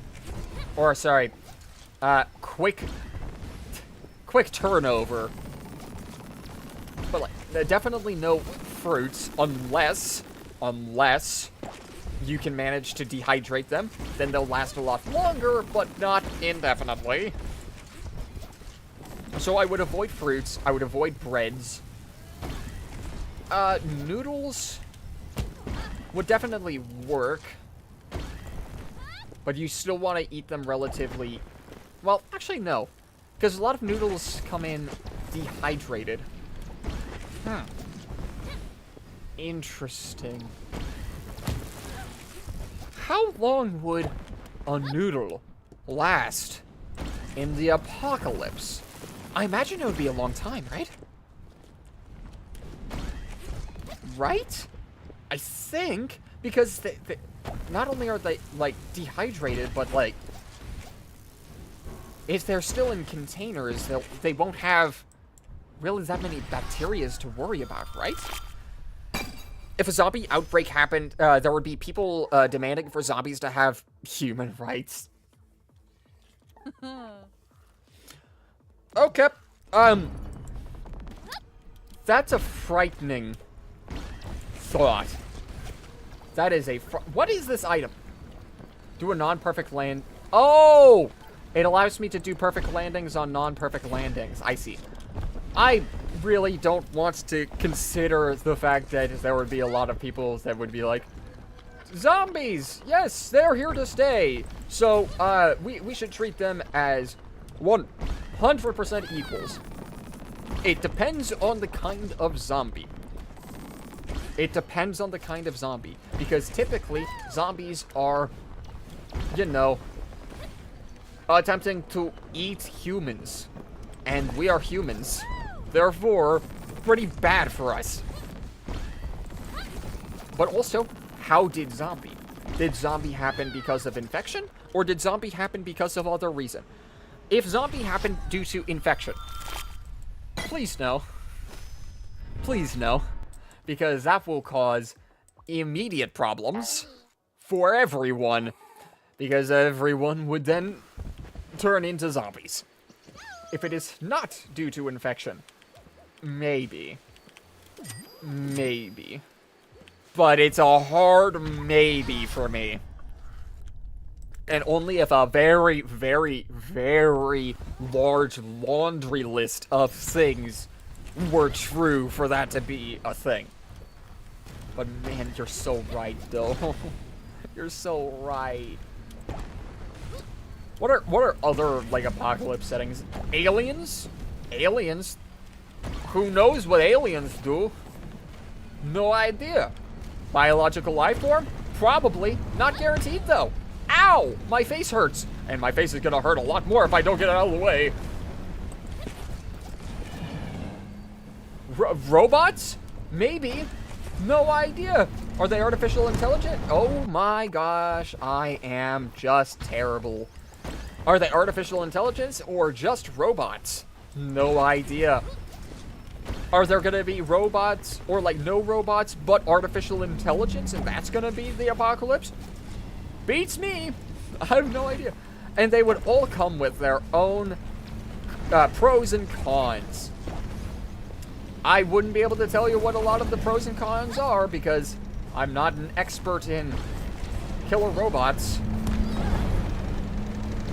Nor am I an expert in killer AI. So, yeah, a lot of guessing work would have to be done there. I've just realized I have a very, very slight oversight in my build. There's a slight oversight in my build. I don't have healing. I only have some healing, and I'm taking, like, a lot of damage. So if I take 2 specks of damage, I just die. the only healing I have necessitates me to be close to damage, and I almost died there. I'm pretty sure.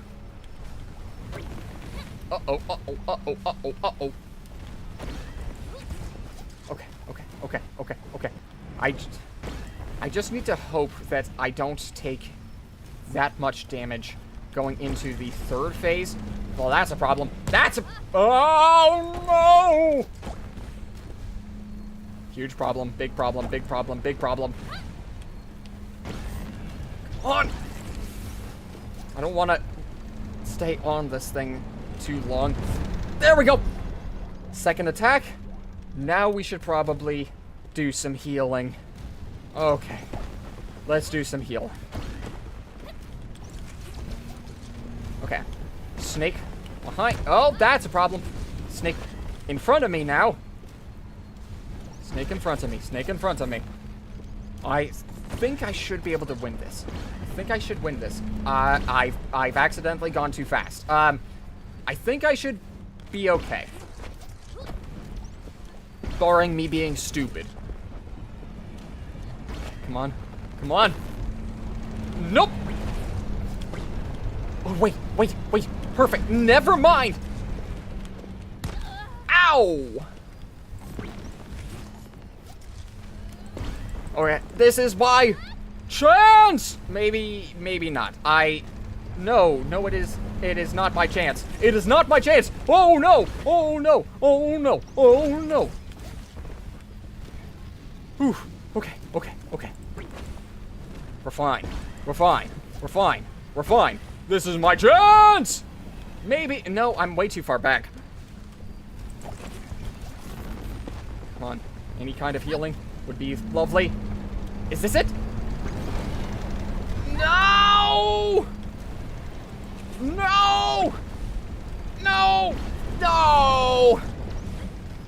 Gosh, dang it. Stay still. I know that your gimmick is that you can't stand still, but, like, please stand still. Ow.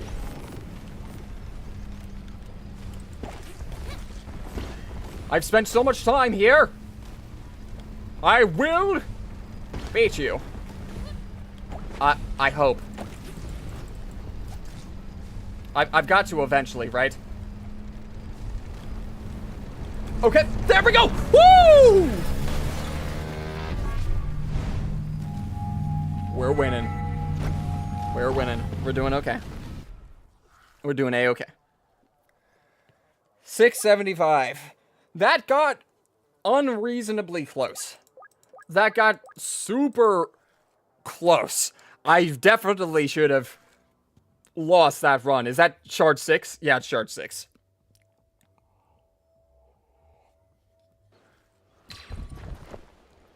Dang, man. Okay. Yeah, let's go ahead and upgrade immediately. Ow. What do I want to upgrade? Good question. What do you got? I once watched a joke video on how the world will end, and he debunks the common scenarios with hilarious reasoning. I might want to check that one out. That sounds kind of funny. That sounds awesome. I guess I can do item rarity. No, let's do health and energy. That feels more important at the moment. Like, what are some of the examples? Like, zombie outbreak couldn't happen because, the flood would take them away? I don't know. Oh, I guess I didn't even consider, like, meteors in the apocalypse scenarios.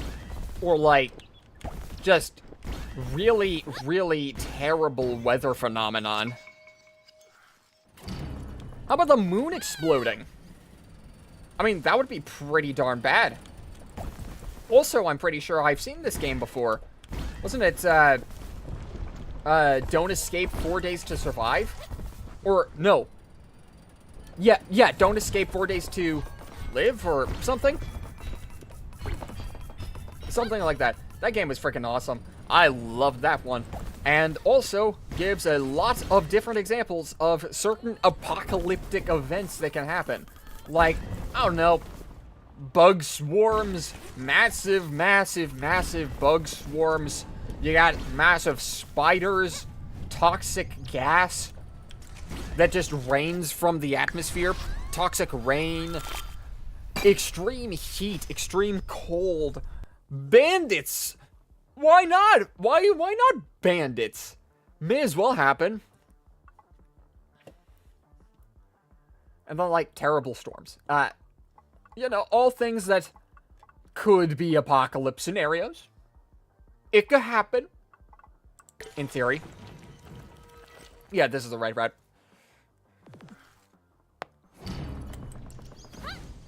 Oh no, we could end up getting mutants?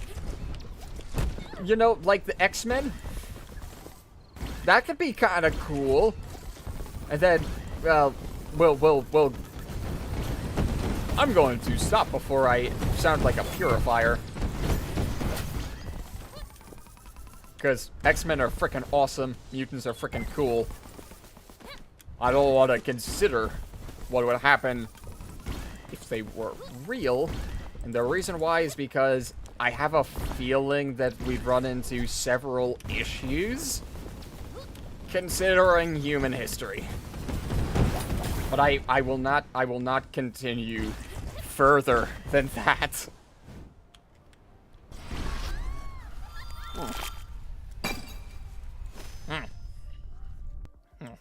Or some other, I guess, global EMP. I don't know. That's an apocalypse of some sort, right?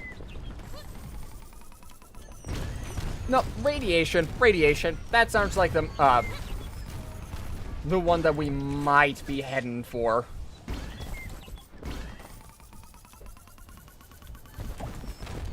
I hope not, though. I mean, if that does happen, then I gotta stock up on my frozen burritos quick. I mean, seriously, man.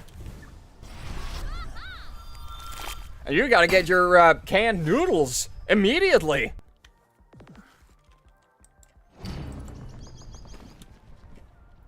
But, like, certain things become very important, like, well, water.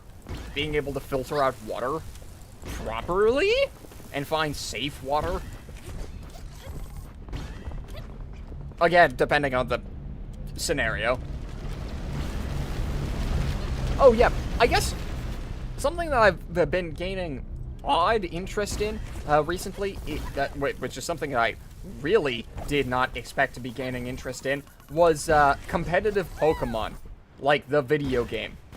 I will probably never play competitive Pokemon, but man, is it freaking awesome to watch.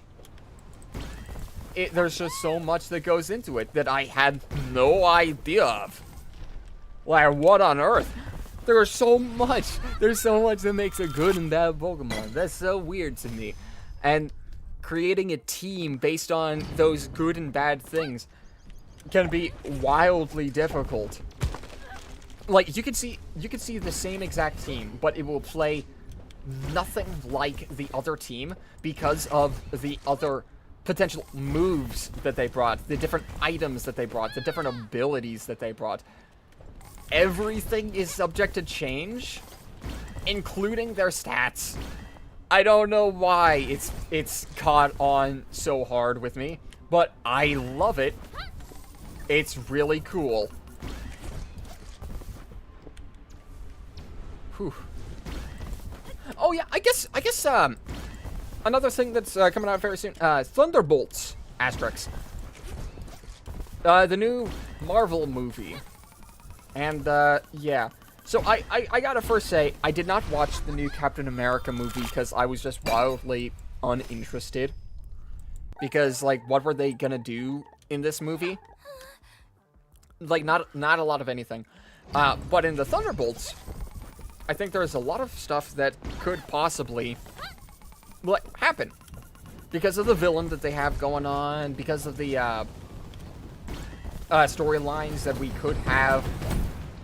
I think that it can absolutely be a very tense experience. Like, honest to goodness. Competitive Pokemon is an absolute nightmare to get into because you actually need to set up your teams and practice in-game. Which is hell in older games, especially. Yeah. Yeah, so I'm pretty sure in a lot of tournaments, the way that you would do, you have to gain Pokemon is you have to find them in-game. And then your in-game Pokemon can be traded out.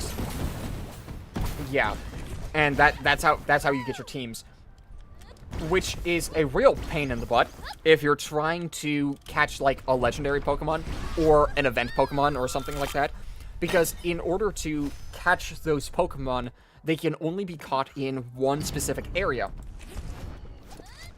and you can only catch one of them in that area. So that's a problem, first of all, and then second of all. You might be wondering, why would you want to catch a second copy of this Pokemon? I mean, it's a legendary, right? It should be good enough. Well, probably not, because their stats might be different from what you need them to be. I think certain legendaries have multiple different abilities as well. So you might end up getting the wrong legendary because you're looking for one ability or one stat line, but you didn't get it. And then you'd have to beat the entire game again to hopefully get the right one next go. Ow. In order to stand a chance in competitive, you basically need to breed perfect super soldiers with perfect stats. Pretty much. But it's very interesting because those perfect stats aren't exactly as solved as I thought they were. Like, because typically speed is one of the most important stats in the game. However, sometimes you want to make your Pokemon move slightly slower or faster, depending on matchups. You actually can make your Pokemon slower on purpose. And it's just wild. There's so much that can be done in that game. So much that I absolutely do not understand all of it. No, no way. So I will continue watching the competitive scene, but not playing it. But in new games, there are actually things that make the competitive landscape a lot easier. Ooh, gain 50 speed for 6 seconds. Sure, I will take that. Yeah. There are certain items that make it to where you can reset your Pokemon stats. Ooh, I like this. You can reset your Pokemon stats and retrain it. So, with newer generations, it actually does, it actually is making it a lot easier to get into the scene, which I'm really happy for. Because there's nothing worse than being like, I want to play this game, and then realizing, oh, that's really hard to do. Why is it hard? Because there's infinite things that you have to keep track of. And also, even if you can keep track of all of the things, you need to have perfect stuff anyway. It's part of the reason why I don't necessarily like playing card games in real life anymore. Like, I used to play Yu-Gi-Oh! A lot with my friends at school. Well, I guess we're out of school now, but yeah. In Pokemon, there are two hidden stats that determine how good the, effort values and individual values. Yeah. I forgot which ones were the, I forgot which ones were trained onto a Pokemon and which ones are started with. So you got IVs and EVs, yes. And then abilities. There's a lot of stuff. Which one do I want? I already have a healing item, but it's going to be wildly inconsistent, so I'm going to take both the damage item and the healing item, just to make sure I don't die like I did earlier, because I was a dumb, or like I almost did earlier, because I was the dumb.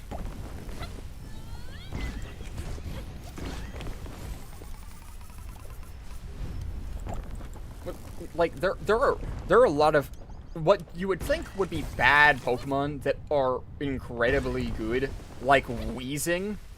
I did not think that Weezing was good. Why would I think that Weezing was good? But apparently, it is not only incredibly good, but team-defining. Because of its ability. What? Like, Incineroar is apparently one of the, if not the, best Pokemon in the game. I would not have guessed that at all. Why would I have guessed that? But apparently it is. Why? Because it has a really cool ability called Intimidate. So, yeah, just there's so much, man. IVs are what you can consider a Pokemon's genetics, which determine its stat growths. EVs are stat growth bonuses gained from beating other Pokemon. That's what I thought. Okay. Okay, good.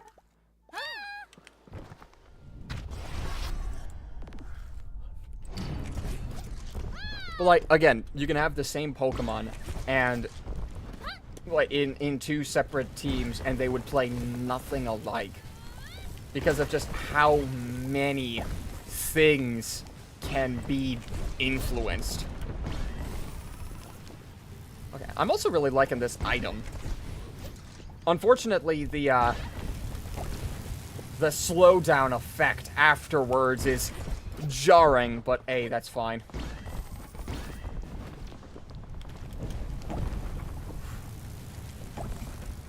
But you know, they are, in fact, making things more accessible for newer players, which I think is generally a good thing. Generally. It depends on the kind of game and how they're making it more accessible, but generally, most of the time, I would say it's a good thing. Okay. Oh, right, we're getting into plot shenanigans. Don't worry about that, though. Yeah, let's be ready to face danger. Why not? What are we doing? Collect 7 stars. Ah, stars. I see. So I just need to... Oh, yeah, I just need to run at the star... I've never seen this event. Have I seen this event? I don't know if I have. Huh. Wild. I've been playing this game for quite a while, and I haven't seen this one. Where's another one? There you are. There you are! Now where? Ah! I see how this works. 1 star spawns in at a time, and I have to collect them as they spawn in. I see. Well, I have 45-ish seconds in order to collect 1 more star. That shouldn't be too big of an issue. And, looky here, it was right behind me. Area. I played one of the games while trying to optimize my team, and I honestly didn't enjoy it as much. That's fair.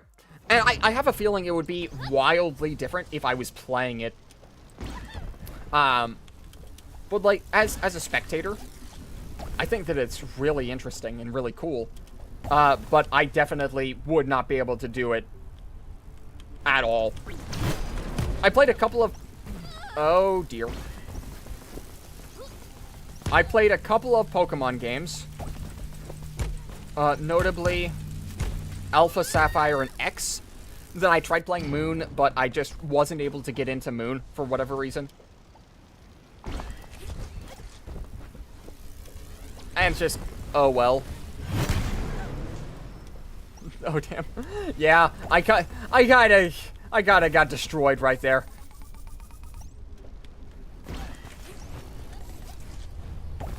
Okay. Yo.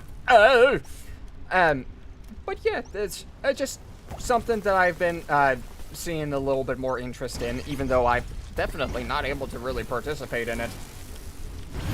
Ow. Alright, I'm fine. I'm fine. I'm fine. I'm fine. But again, like, there's certain things that I think should be slightly more accessible. Like, you know, most card games. Like the Pokemon trading card game, the Yu-Gi-Oh! Trading card game, the Magic trading card game, Force of Will, the trading card game. Just, you know, all of them. I think they should be slightly easier to get into. So this is just a runner-type game? Yes, yes it is. It is a roguelike running game, and it's really cool. The competitive mindset kind of ignores the point of Pokemon creating friendships with a team you find who all have the potential to be great, unlike constantly resetting good natures. Yu-Gi-Oh! Mentioned? Absolutely. Yeah, that is true. But what I'm learning is that both the different Pokemon playstyles, both competitive and, you know, typical playing of Pokemon, are very different, which I did not get, like, at all. I had no idea what made things good. I had nothing to base off of. And while I do agree, yeah, it can be a little ridiculous, but at that point, on the competitive level, it the point of the game has changed. I think that's actually really interesting and cool, because it means that Pokemon has a large enough community to have more than one kind of player, which is wild to me. And because I did not understand that that was the even a possibility, I did not understand why it was so cool to so many people for a long time.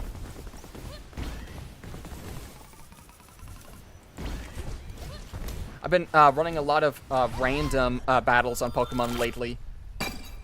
Interesting. That's freaking wild. That is freaking wild. What a coincidence, huh? Yeah, the only kinds of battles I would actually be able to take place in are random battles, because, gosh, there's no way I could actually make a cohesive team in that game, because there's just so much that you have to think about. Okay, Jumper 3. If I remember, this one's a pain in the butt. Like a massive pain in the butt.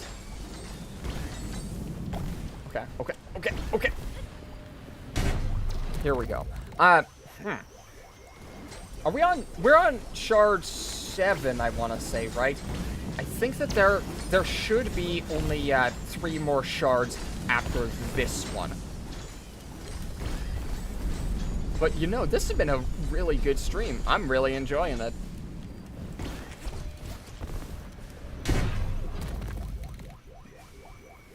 Okay. Here we go. Here we go. Ah! Okay, we're fine. Yeah, this boss shouldn't be that big of a deal. Again, like, overall, the mechanic isn't that bad, except for that one. And I'm dead. Wait, no, I'm not. Oh, thank goodness. Oh, thank heavens. Oh, good heavens. All right. Please, I need the health now. Please? Please? Please full HP proc. Please full HP proc. Please full HP proc. I need it! I need it!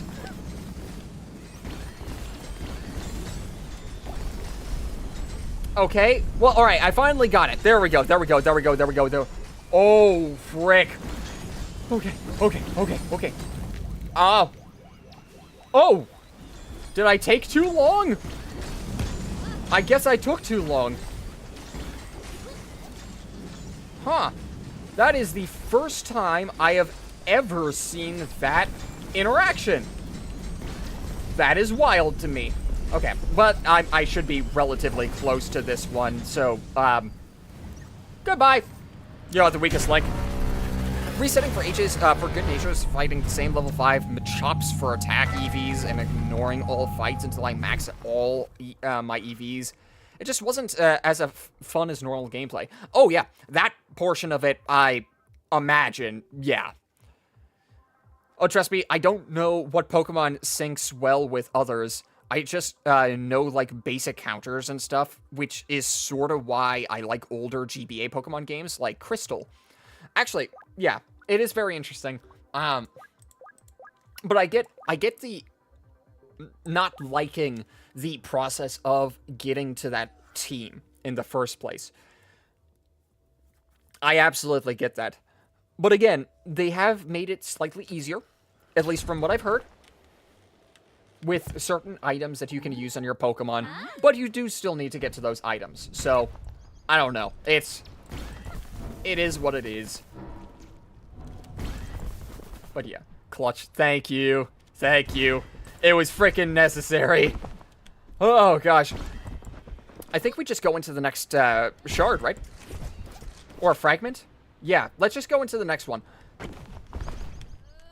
So we can get more progress. It's not like we can really buy that many things anyway. Ow. Ow. Ow. Can I please get in? There we go. Yeah, there's so many types you need to think about. Yeah, absolutely. But there's just... It's just a lot. And I think that's where I ended up getting to with Yu-Gi-Oh! The thing that really got me excited about Yu-Gi-Oh! Was the theory crafting. Not necessarily playing the game. If I had to make... Oh, dear. Well... This is gonna be a great first level to this shard. Okay, that's bad. If I had to actually play Pokemon and then get all of the Pokemon like that, it would definitely suck the joy out of it. I ran into that situation with Yu-Gi-Oh! Where I did not like playing the game because the entire point of the game was to prevent the enemy from playing the game. And since I just wanted to play the game, and most of the time I wasn't able to, I just kind of fell out of it. I just didn't like it. And so what I did instead was I became better versed in other sorts of strategies. Not necessarily so I could play them, so I could, you know, admire the archetype and admire the gameplay loop at the very least. Or at least the ideas behind it. These RPGs are a very messy rock, paper, scissors match. I mean, yeah, in a way, yeah.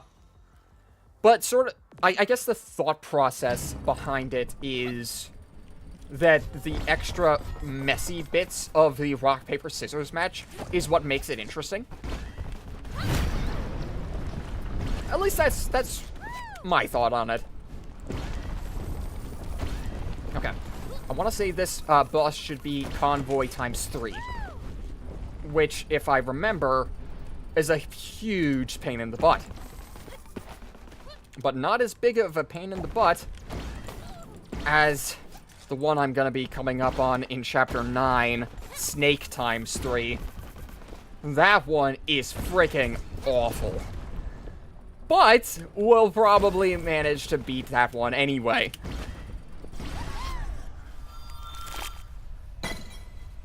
Okay, hold on. Let me pause this so I can actually read.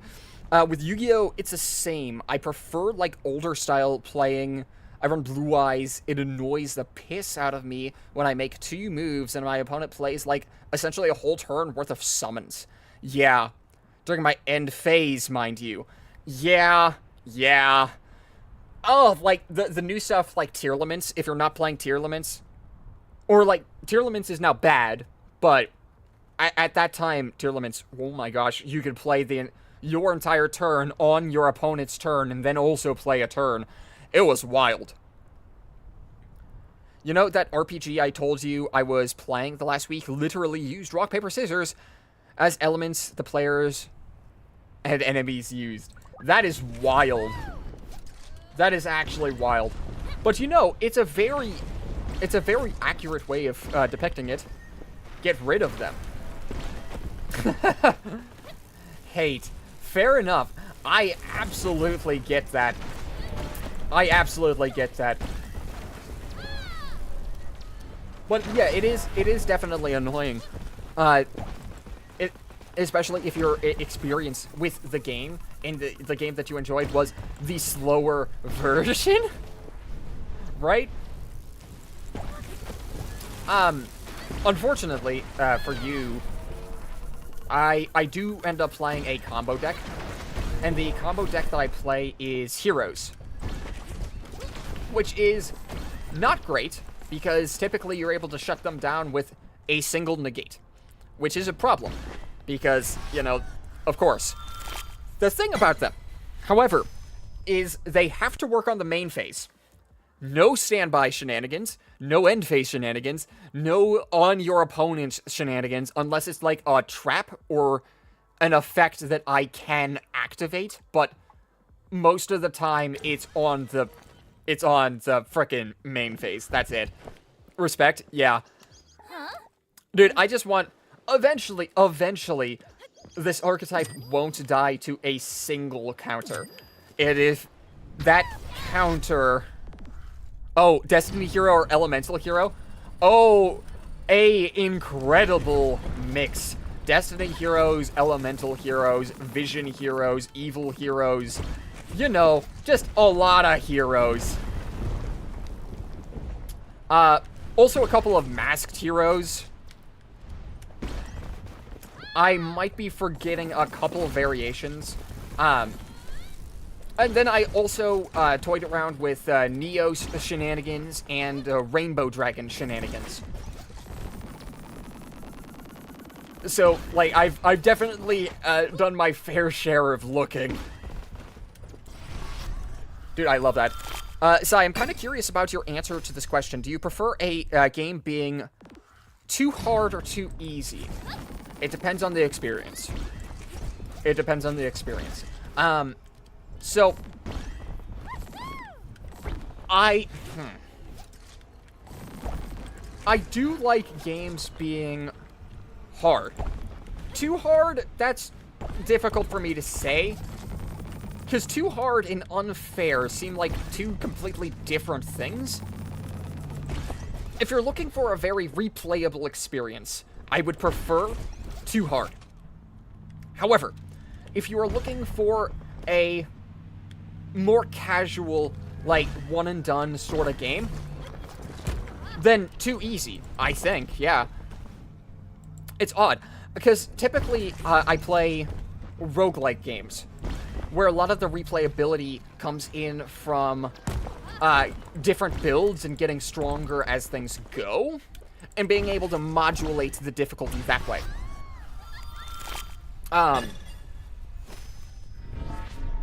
But, like, so I've never really needed to think about it. I'm gonna say too hard, and the reason why is because if it's too hard but still beatable and like an enjoyable game, then there's room to grow, right? But too hard is terrible for casual players. Like, awful, horrendous. Rainbow Neo says dope, though. Yeah, sorry, it goes hard. Yeah. It really does. And there...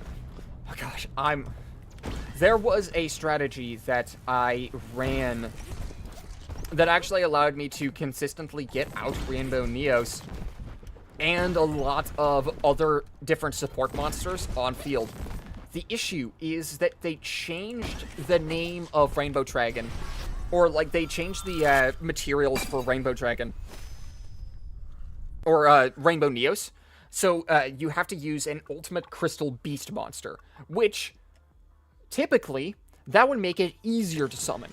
In the way that I was doing it, it made it infinitely harder, because I needed Rainbow Dragon and Rainbow Neos, or I needed Rainbow Neos' material specifically to be Rainbow Dragon, so I could use a card that allowed me to use summoning materials with specific card names, right? And because they changed the name of the materials that I needed, I was no longer able to summon Rainbow Neos. Which is really unfortunate because it's actually super good. Like, it's oddly good, but it's freaking impossible to get out. Especially since you have to run a Rainbow Dragon. Whereas, if they didn't change the material listing on Rainbow Neos, I wouldn't even need to run Rainbow Dragon. That is how amazing that combo I came up with was. It was awesome. And now Malicious is back to 3, and I'm happy about it.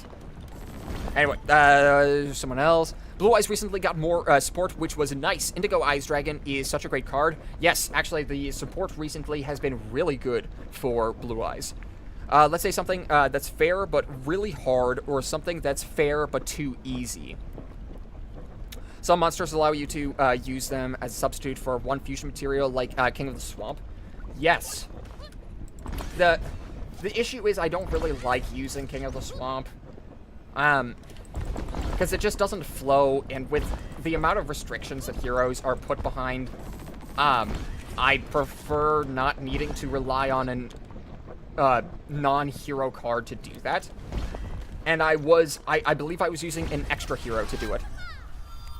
So yeah, but Blue Eyes is getting, like, Blue Eyes is actually looking really good. Especially with their new Kaiba Man. That's fair but too hard, or too easy but fair. I would say too hard, but fair. If it's fair but too hard, I can't get too angry at it. I can't get too angry at it. That's my opinion. It's because you can get better at the game if the game is too hard, whereas if it's too easy, there's no need to get better. There's just a lot of depth that difficulty can add, depending on how the difficulty is added. But, like, if it's unfair, then absolutely, for frick's sake, no. That's just an unfair experience. Like, man. And unfair very quickly turns to unfun. And I do not want to play game anymore. I would like a refund. But yeah. But free poly, though. Dude, I get so many free polys in the hero archetype. We don't need more. We don't need it. We need a way to protect our summons. We need a way to protect our combo from being absolutely destroyed. Gosh, man. A game that comes to mind when you say that is Risk of Rain 2. I love that game. I love Risk of Rain 2. I think it's really good. I can't... I guess I can buy this one. I'm thinking about this kind of stuff right now because I'm actually making a mod for a game I love too. Makes the game more difficult. I see. I gotcha. Yeah. I get it. Typically, I like the game being more difficult, within reason, but fair. Yeah. Risk of Rain 2, I love playing. I'm not at, like, the top ranks or anything like that. Like, I'm still... attempting to climb the Eclipse rankings. Because I think that, like, it's a very interesting set of rules. And I want to say the highest Eclipse ranking I've gotten my characters to is Eclipse 5. I bet you I could probably get up to, but not beat, Eclipse 7 with a couple of characters. But I haven't done that yet because I'm trying to climb with each character like at a time. So, well, not each character at a time, each difficulty at a time. So I want to beat every character's Eclipse 1, and then every character's Eclipse 2, and then so on and so forth. So I can get a more varied experience. So yeah. Hold on. I'm making that mod for myself since the game I'm making it for becomes brain dead easy later on in the game. Yeah, that makes sense. I've learned I love the movement of the grapple guy. Yeah, dude. But yeah, if you're making a game more difficult for yourself because you enjoy the game, but there isn't really any skill expression there, and it just becomes brain dead easy, you've basically beaten the game, there is nothing else, then like that's a real shame, because there's no replayability to things that are incredibly good. Right? So if that's the goal, then absolutely go for it. And also, the grappling hook person, I'm pretty sure you're talking about the loader. The loader is amazing, man. Like, they just get so much mobility, they get so much damage, they get so much, and it feels so cool. You get to swing around and, like, feel fast and feel powerful. That is amazing. And there's multiple different builds that you can go for. Typically I use the pylon instead of takedown, or like whatever it's called. I typically use the pylon because it's my only real option to get rid of air units, unless I punch the sky and I'm gone. I'm gone. All right. That's the name, yeah. In case you're curious, the game in question is called Bully, made by the guys who make GTA and Red Dead. Really? That's interesting. GTA and Red Dead. Red Dead stands out to me because while I haven't played it, I don't think that game is like known for being super easy. So the fact that that the creators of the game made something like that is a little shocking and almost out of character. That's kind of weird.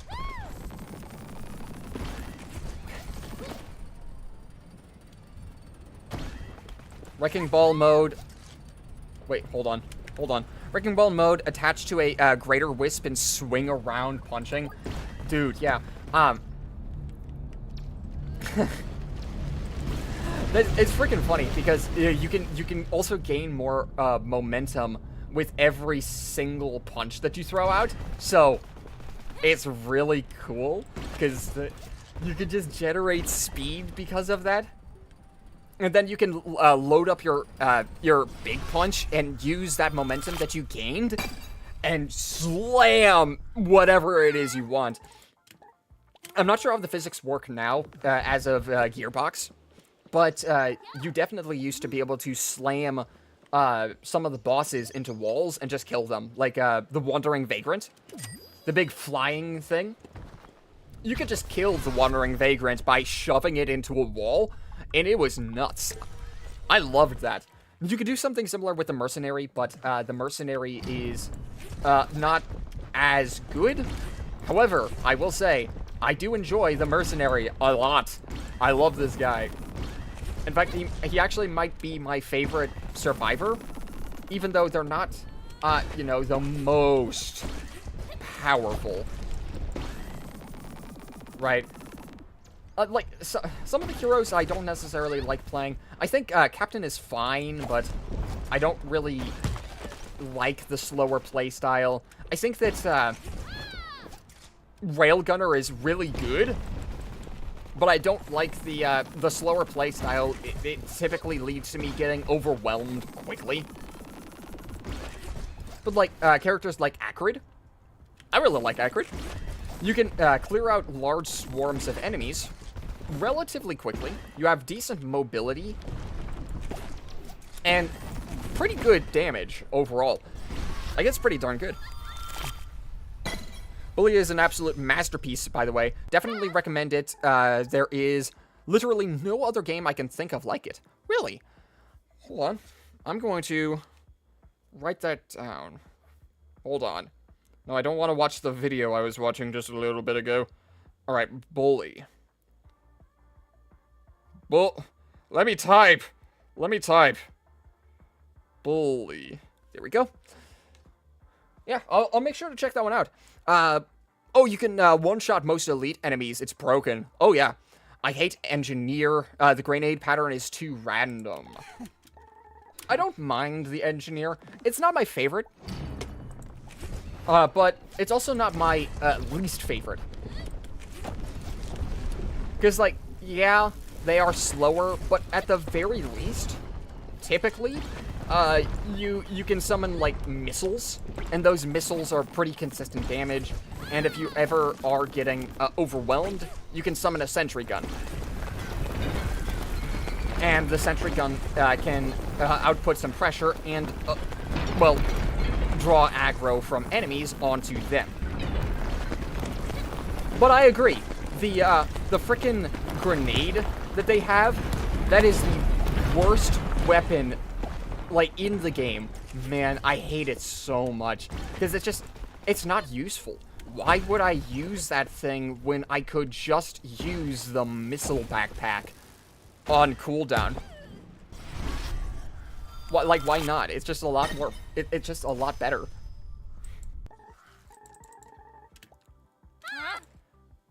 And, like, yeah, it is a slower playstyle, but I feel like I can handle the engineers' shenanigans a lot better than some of the other ones. And the reason why I don't completely dislike the captain is because of Diablo Strike. I love Diablo Strike. That attack, the meme attack, the one that takes like an entire freaking minute to come off of cooldown and 30 seconds to actually activate, that one, I love that attack. It is really fun, man. However, in order to hit that attack, typically you have to slow the game around you down instead of speed up to match your opponents.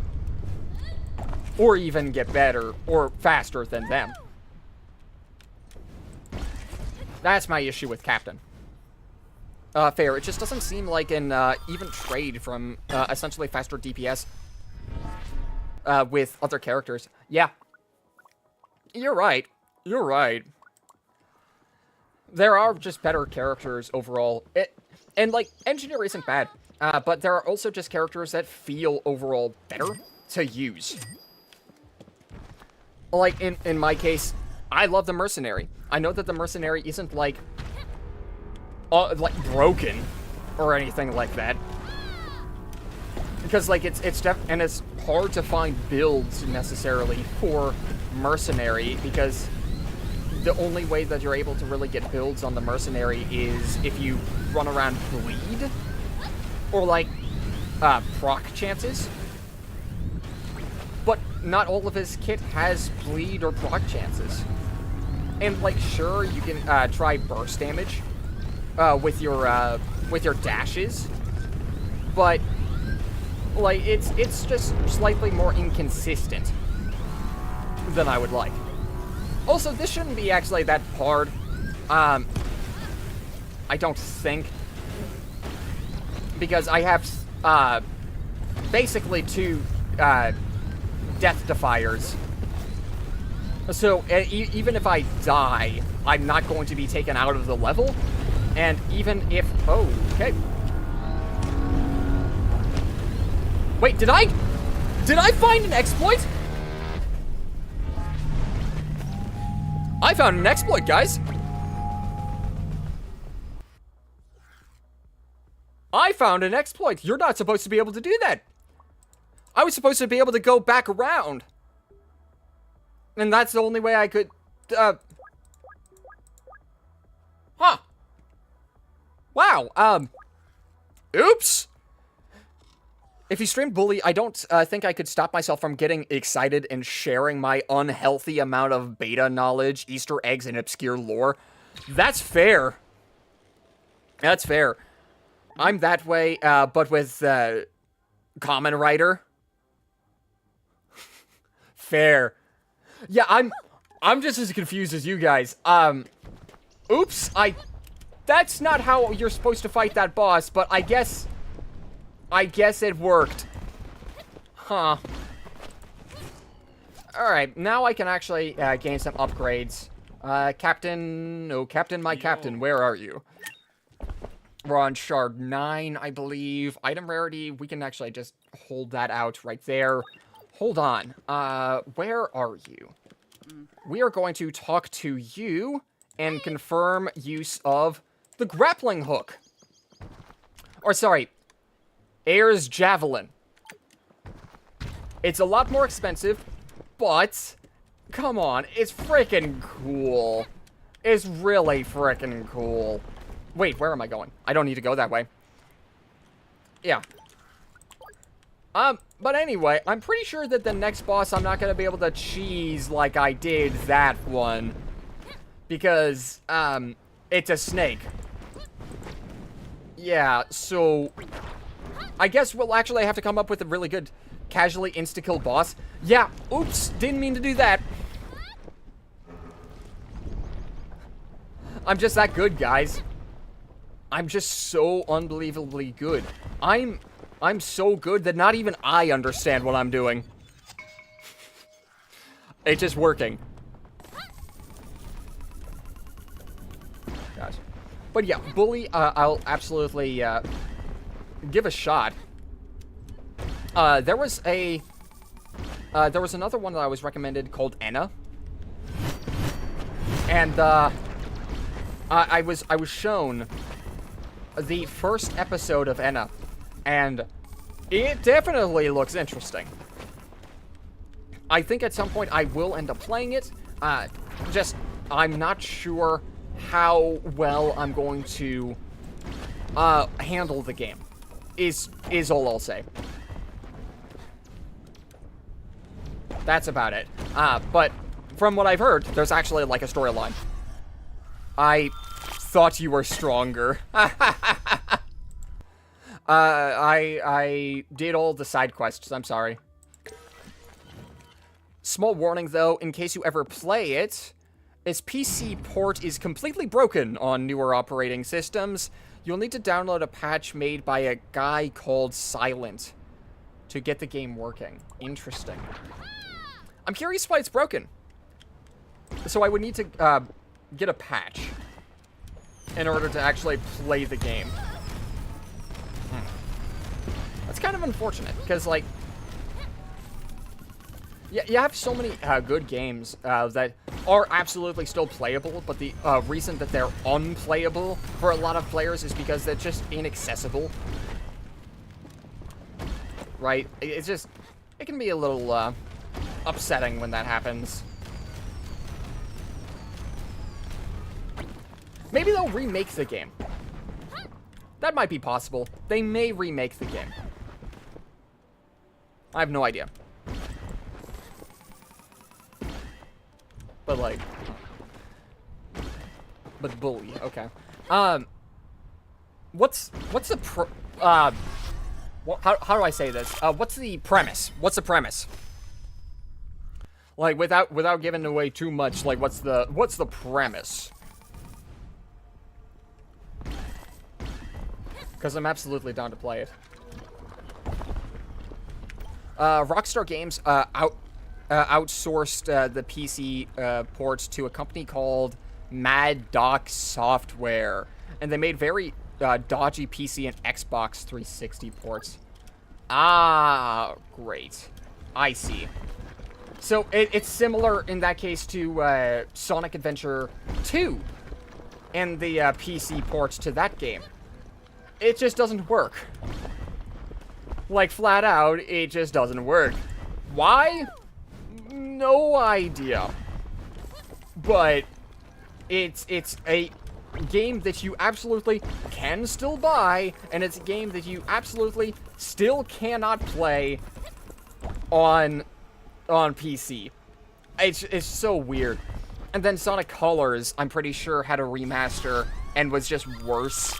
I don't know why, but I don't even know how, man. How'd they manage that? Oh, I'm taking damage, gain health. That's really funny to me. I'm sorry, that's just too funny to pass up. I need the speed item in order to outspeed the void, because it's actually becoming a problem. It's starting to become a little bit of an issue with the with speed.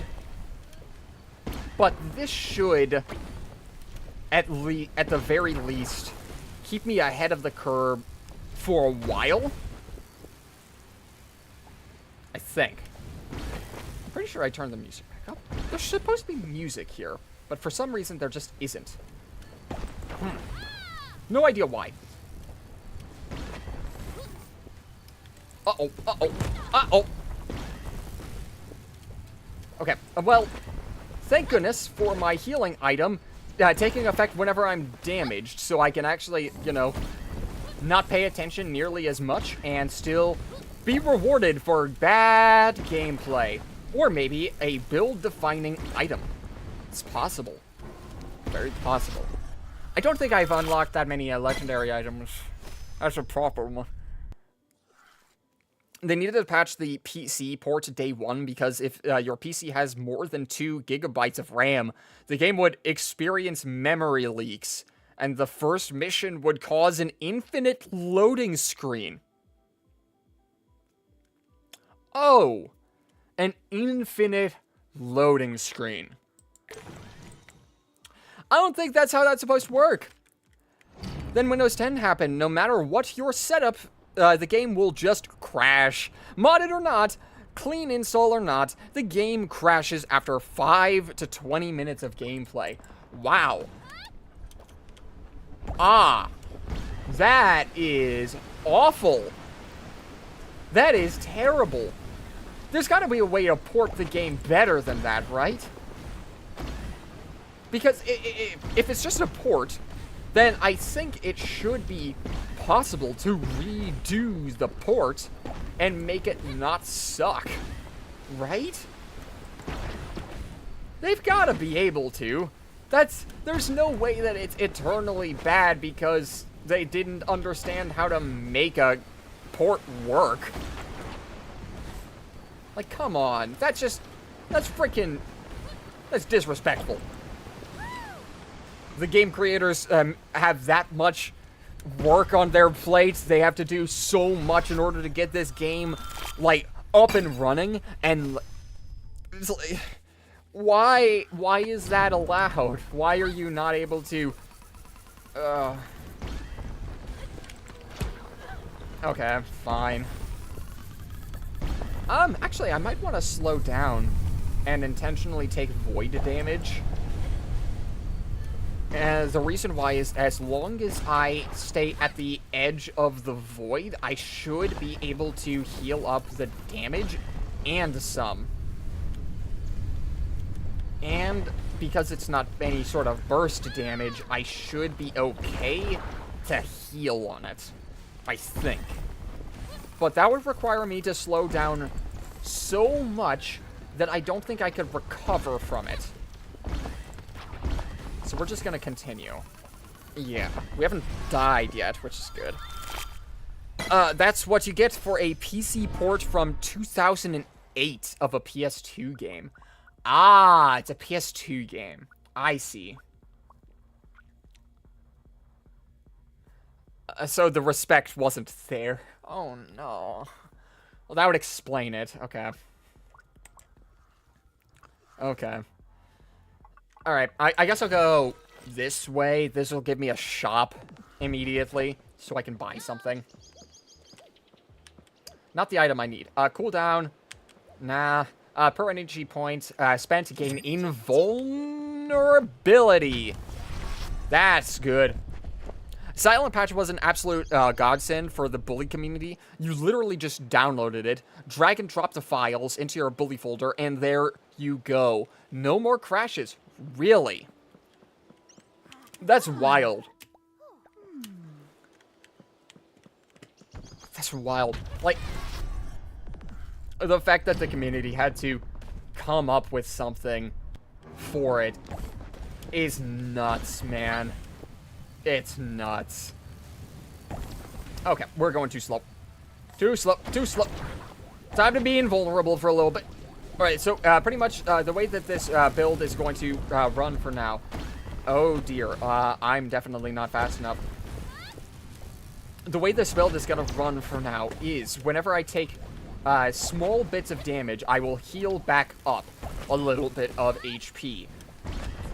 And then, what I can do is I can use my grappling hook to not only give myself a large speed boost, but also become invulnerable to damage for a while, which is good.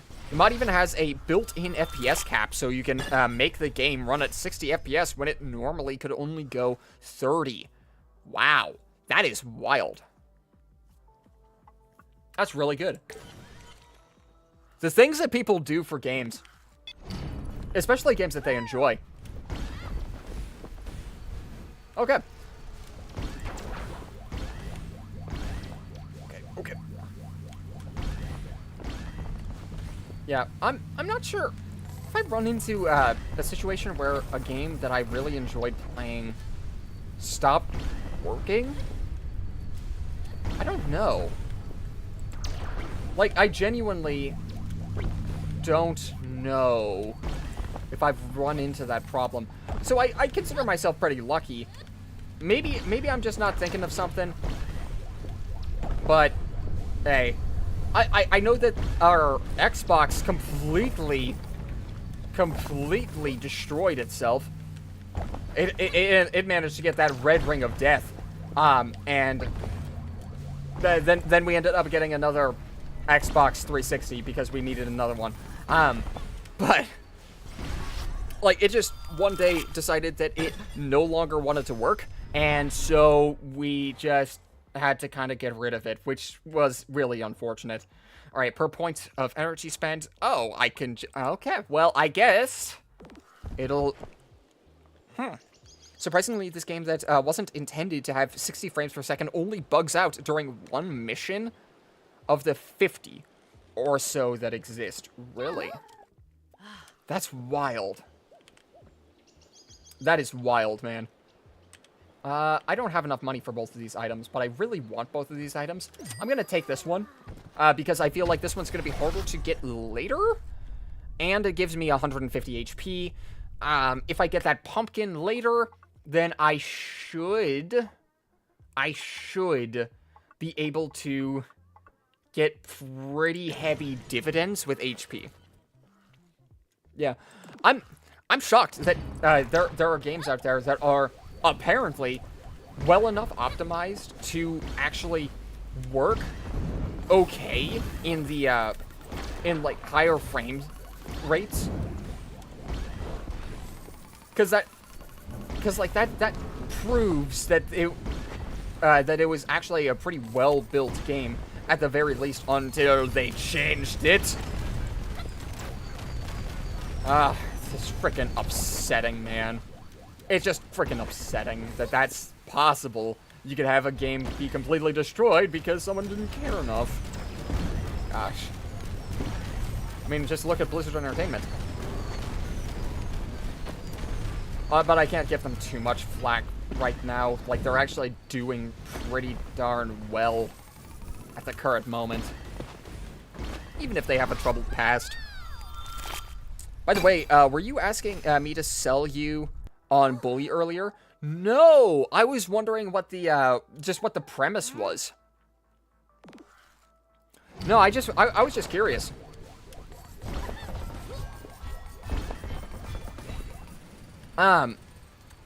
If it's... it might be a little difficult for me to play. Unless I can find that port, and then even still I would have to get everything set up. And then there's no guarantee that it'll work up, sync up with my setting, or like my setup as it is right now. But I might be able to give it a shot later. Oh dear, I completely whiffed. Uh-oh. I'm losing ground fast. I'm losing ground super fast. Shoot. I think the void's gonna catch up to me. That's not good. Okay, as long as I don't run into any more big issues, I should be fine. I think I'm fine. Yes. There we go.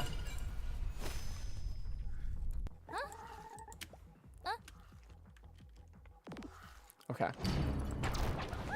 How close?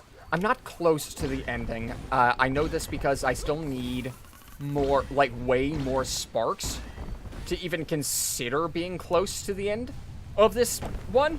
So, yeah. I hope that you're finding the gameplay, at the very least, entertaining. Uh-oh. Uh-oh. Because this is one of those games that I kind of just ended up playing a lot of, and I really freaking enjoy it. I think it's absolutely worth the price. And another one, I just really want to play Dead Zone. I really want to play Dead Zone, but no one wants to. My friends don't want to play it with me, which is unfortunate. But oh well. It is what it is. I gotta continue playing it solo because, like, now the actual game is out, so they would have to pay for the game unless we just continued playing in the demo, but, like, why would we do that when we could just play the game? So, like, oh well, it doesn't matter. It doesn't matter. It just feels bad, is all.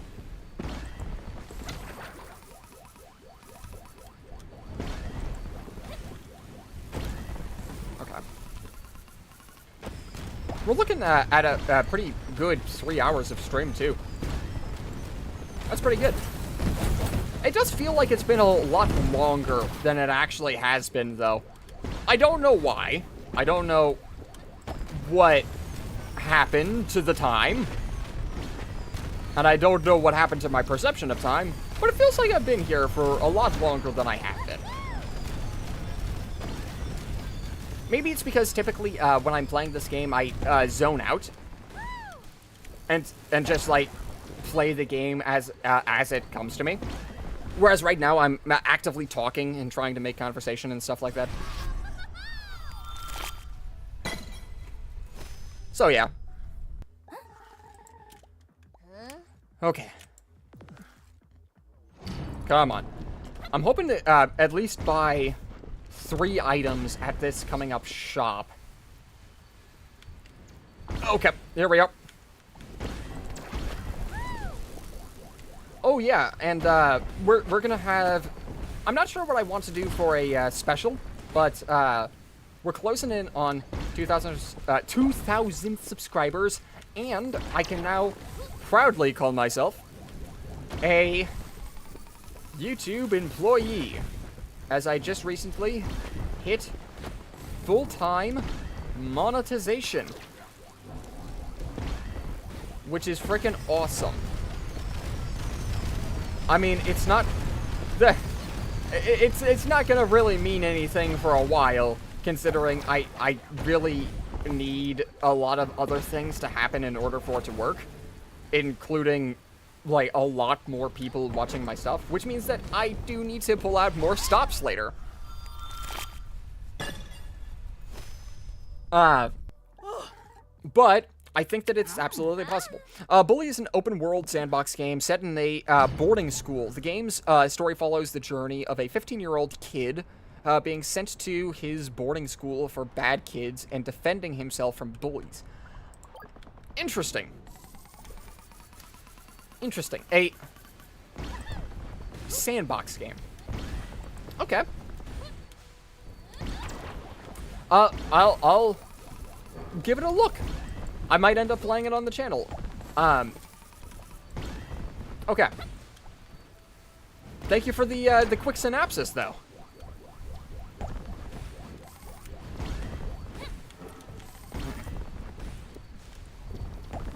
I've also been trying to play Resident Evil on the channel, because I know that the Resident Evil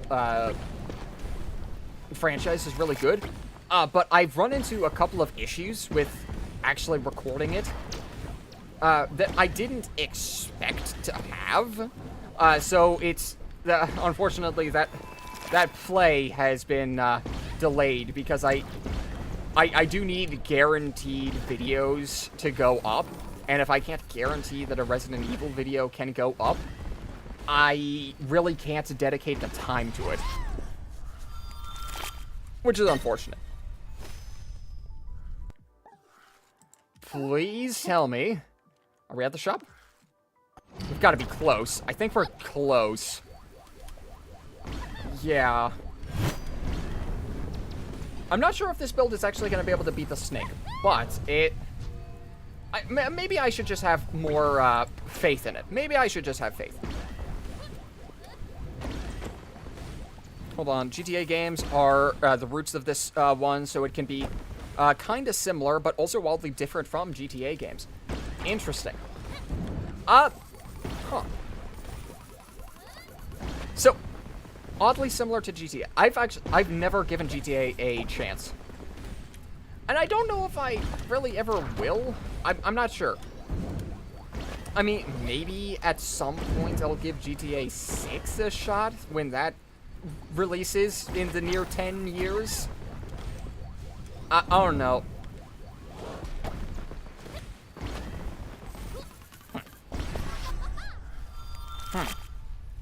It's definitely something to think about.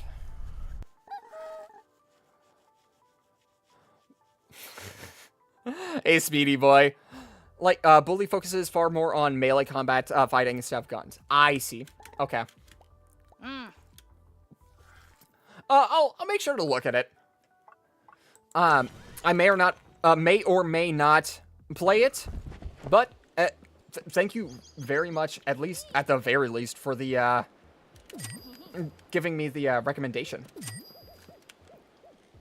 Yes. What is goody, my gang? It is very goody, Speedy Boy.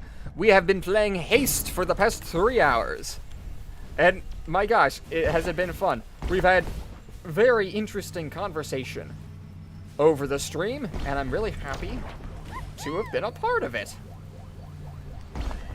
Oh yeah, I think now I definitely should be able to beat this boss. I just need to be able to gain enough energy per area so I don't get blown up by rockets, because for some reason this snake has a rocket launcher. Why? I don't really know.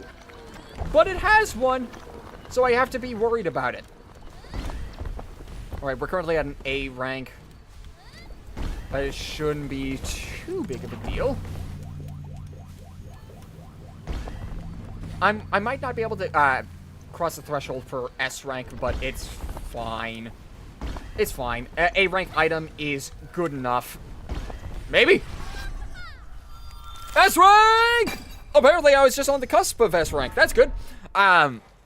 Before the game released, some people called it GTA without guns, which is a meme in the community these days. Interesting. Okay. We'll go on a close call. Effects are doubled. I don't think that I have anything that really benefits from that, but, like, the other items also didn't really benefit me, so. Okay. Where is it? I found you. I found you. Where'd you go? Never mind. I lost you. Oh, I lost you. Oh! I found you!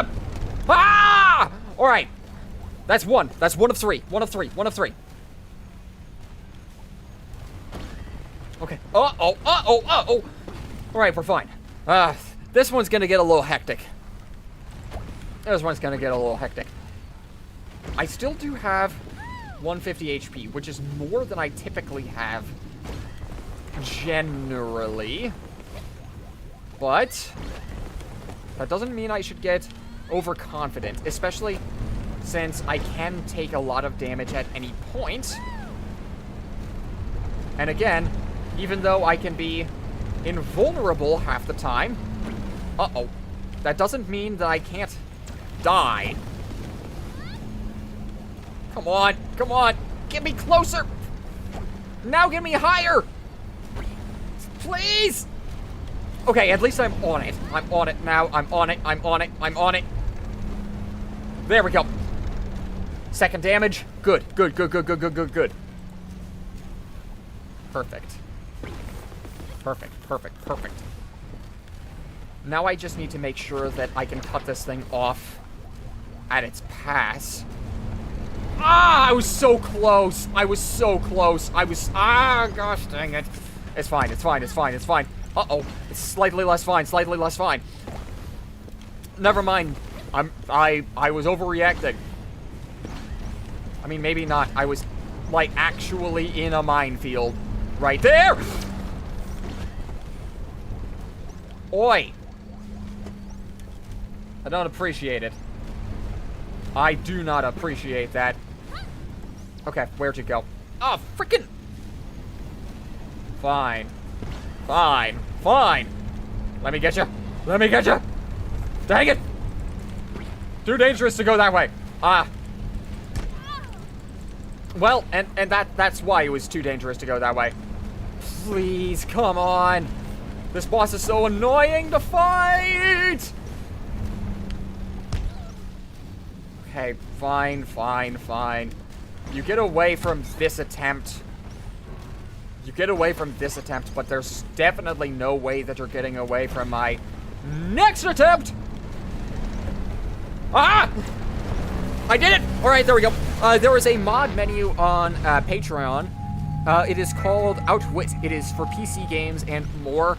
And it has Poppy Playtime mod menus for all of the chapters. Really, that's really cool. Fun fact, Bully was actually really controversial before it released. News outlets and activist groups hated the game. A guy named Jack Thompson even called it a Columbine. Wait. Yeah, Columbine Simulator. Really? Huh. Alright. Also, just to let you know, Speedy Boy, I did actually finish Poppy Playtime, Chapter 4. If you don't, I will be releasing the rest of the series very soon. I want to say I can release Episode 3 tomorrow. Yes, I should be able to release Episode 3 tomorrow, and I will be able to release Episode 4 the following week. So, if you don't want to watch the full streams, you can absolutely do that. When will you go back to Repo? I actually don't know, and it's not necessarily because I didn't enjoy the game. I do enjoy the game. The reason I don't know is because it is mostly dependent on other people wanting to stream Repo as well. So in order for me to be able to play Repo, I would need to get a bunch of people on board with playing, and then also get our streaming schedules aligned and stuff like that. So I have no idea. But we will try to get another stream for Repo again.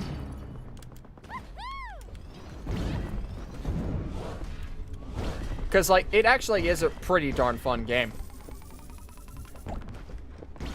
And the live stream for it was definitely an interesting one, I gotta say.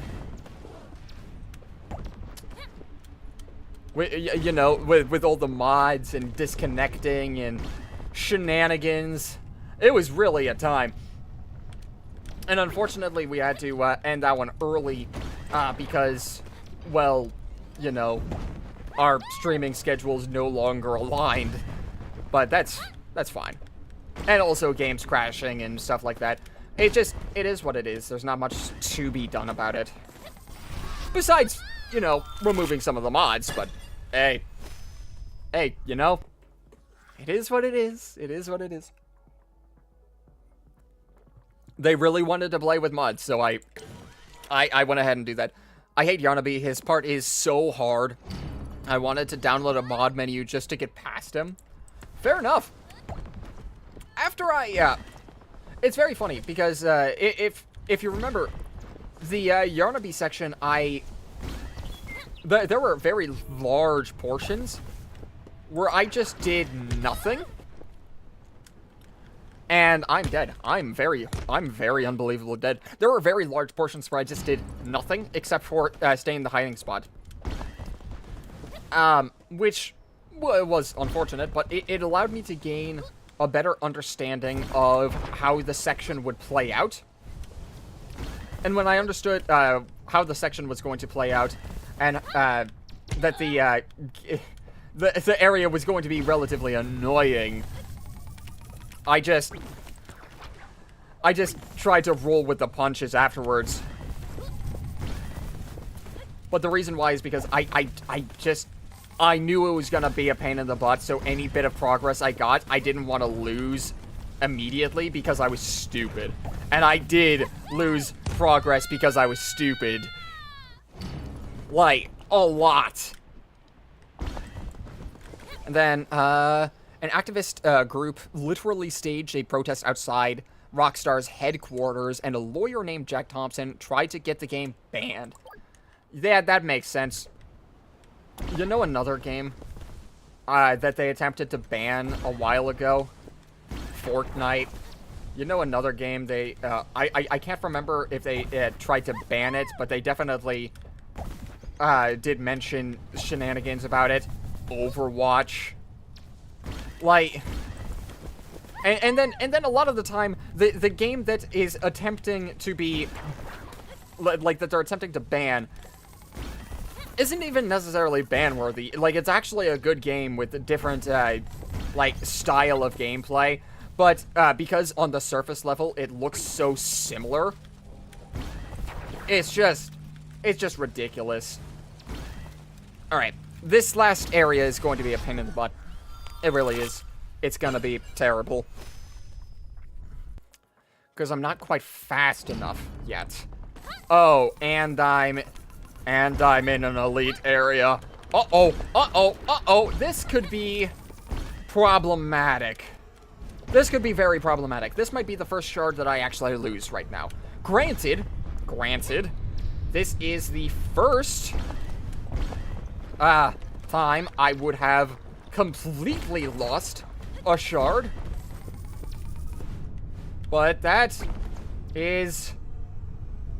doesn't make it feel necessarily any better if I lose it. Please. Please. Please. I know you're right behind me. I know you're right behind me. But please, for the love of everything, refrain. Refrain. Don't do it. Don't do it. Okay, I'm fine. I'm fine. I'm fine.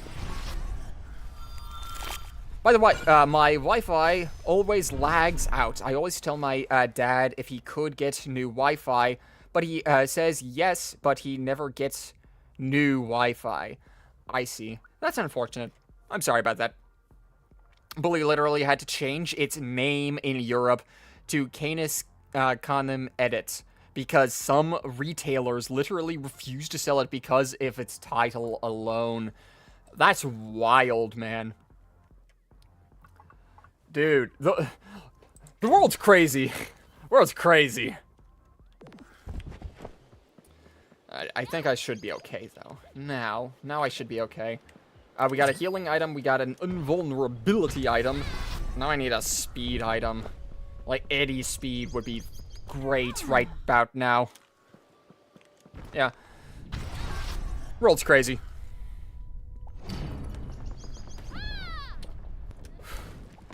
Well, like, one of those games that I'm really appreciative that didn't get banned is actually Overwatch, because I still love the game. I really do. I need to actually get back into playing it because I do find it very fun. The unfortunate part is, again, most of the people that I hang out with do not like the game anymore, and a lot of the time refuse to give it another chance, even though it's actually in a really good spot. And, like, it's not like I can completely blame them. It's just, it feels bad, you know? Crazy. I was crazy once. They locked me in a rubber room with rats in it. That's a reference. I know that's a reference. I don't remember to what, but I know it's a reference. Gain... Oh, yeah. I don't have a luck item, do I? I don't believe I have a luck item. So I just won't go... I won't take any luck items. Is all? Yeah, I just don't take any luck items, and I profit.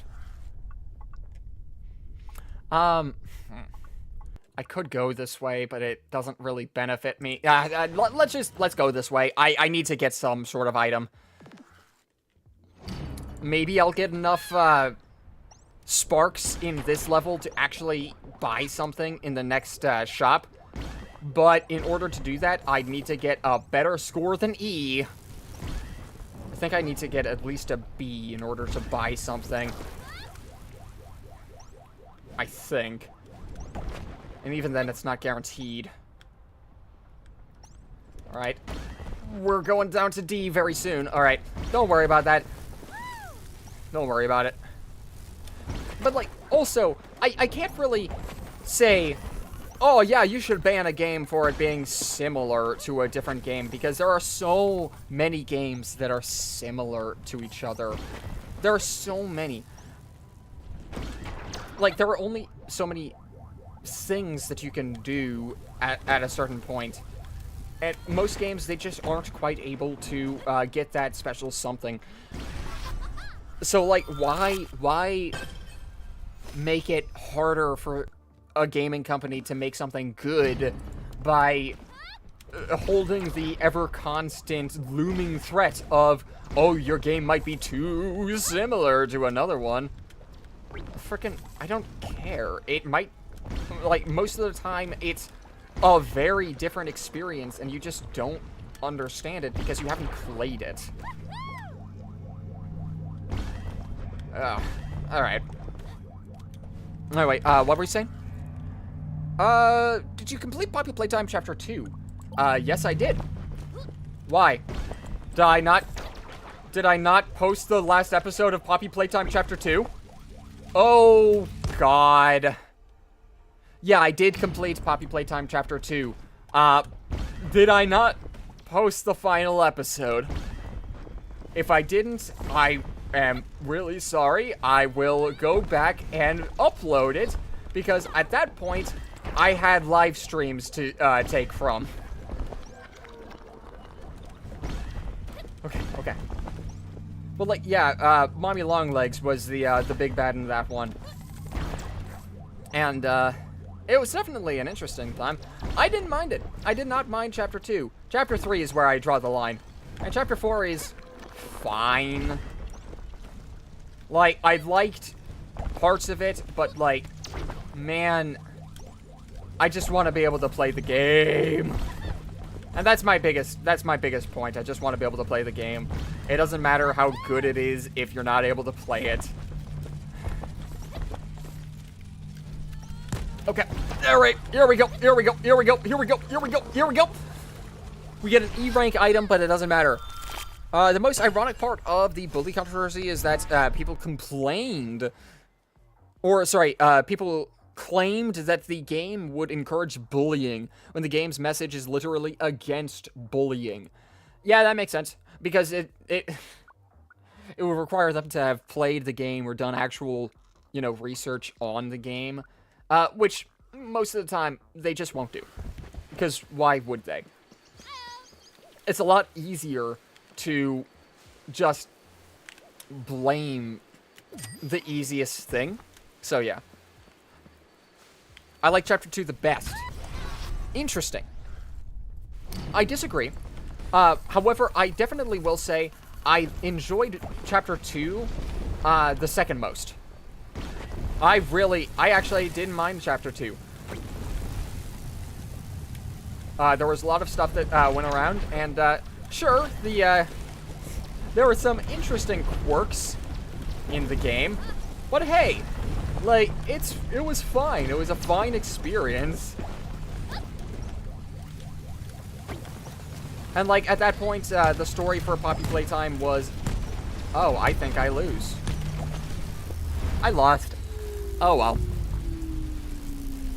The story behind Poppy Playtime was a lot simpler and a lot more condensed at Chapter 2's spot. And I again, do say I like Chapter 1 more. Reason being, it was short, but it managed to capture that fear really well. Like, really, really well. Like, they managed to build up Huggy Wuggy super well. And the chase sequence was, like, super well built. It actually felt like a frantic chase sequence, and not just, like, another, like, random chase that you had to do because it existed in the game. Like, I'm really happy that it is here. But again, Chapter 2, like, that was great. And also, it has a special place in my heart because Chapter 2 gave me my first, like, really well-received short. It might have been my first short, like, ever. I have no idea. But, so I need to check that again. But, yeah. It's just, it worked out super well for me, and I just really enjoyed it. The game's protagonist knocks the snot out of bullies and defends nerding kids from bullies with only tool he has is his fist. I see. Yep. Yes, this will encourage bullying.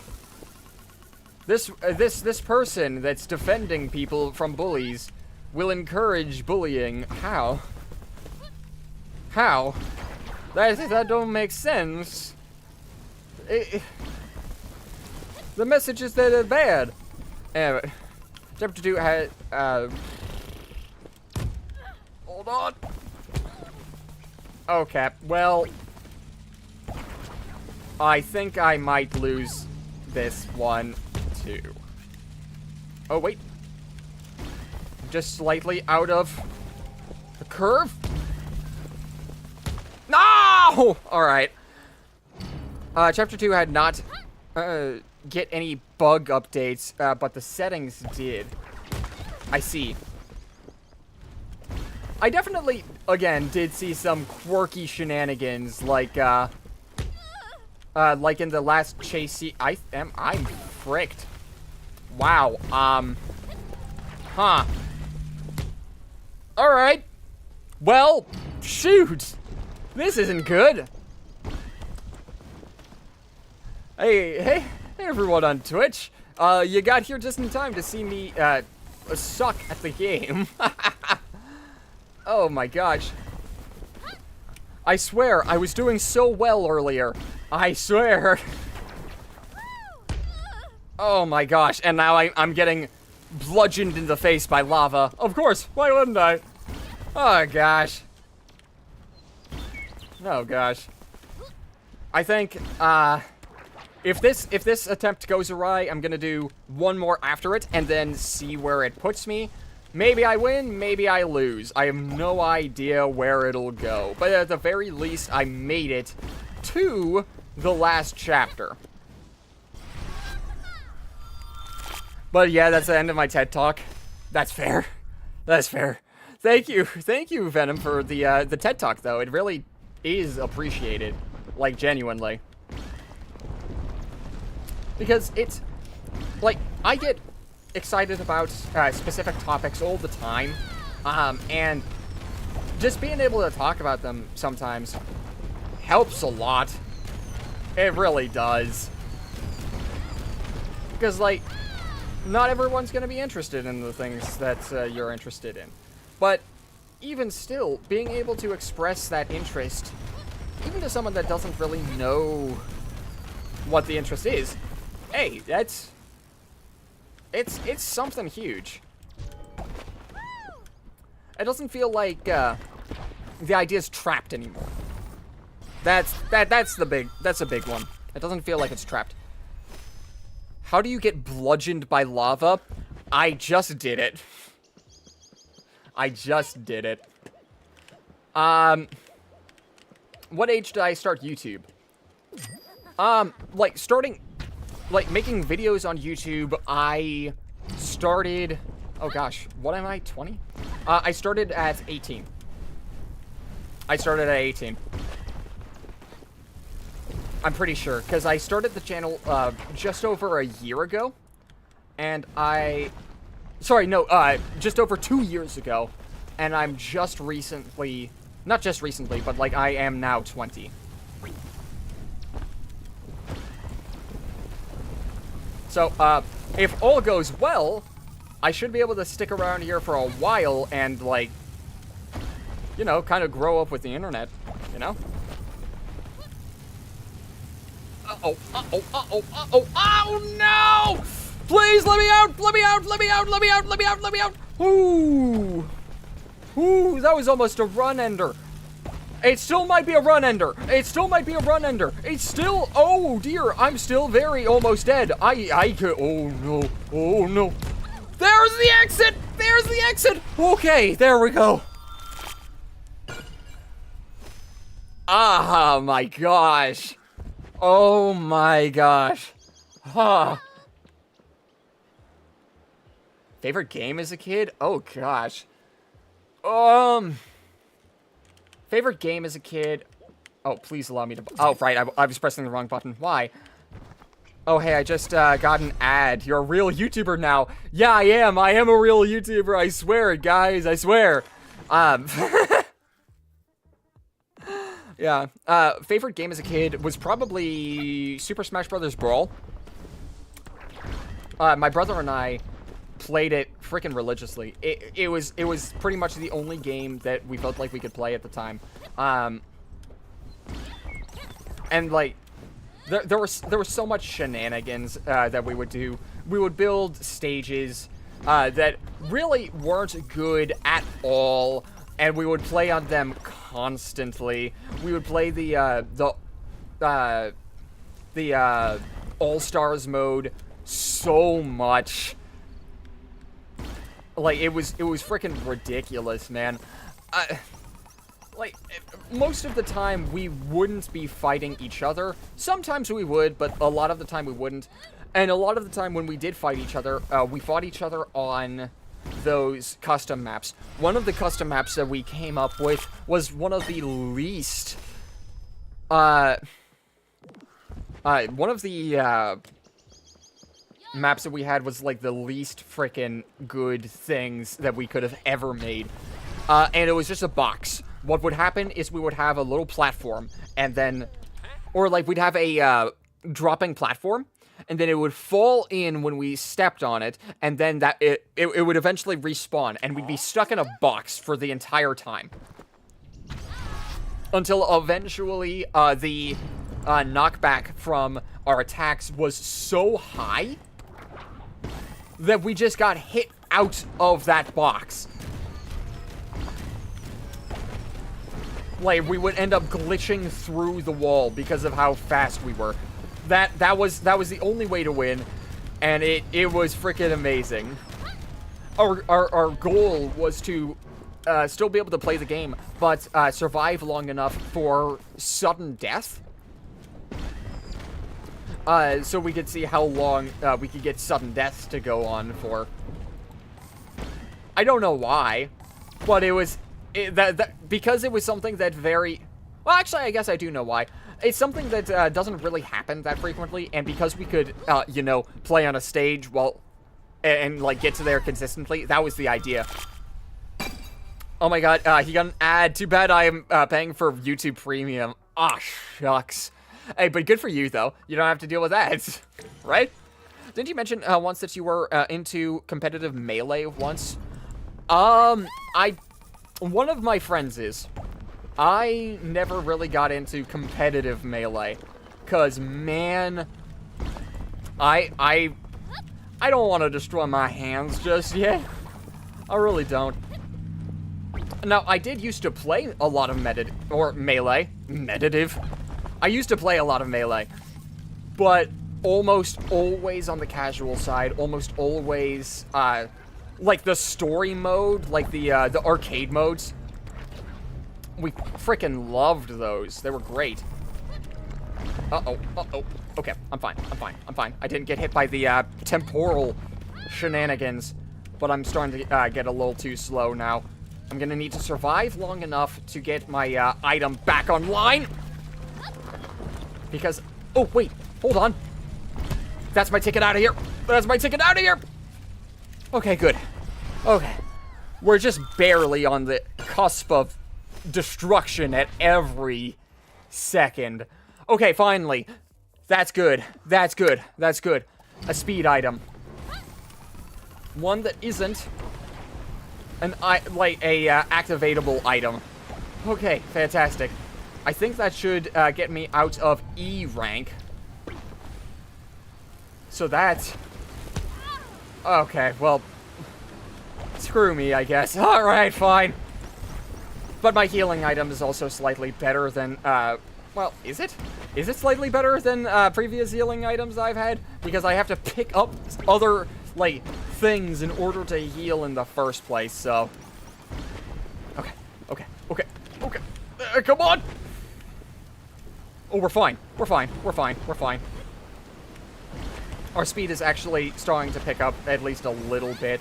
I know it might not feel like it, but it is slightly better than what it was earlier. Okay. We're doing fine. We're doing fine. Now I have enough to buy an item, probably.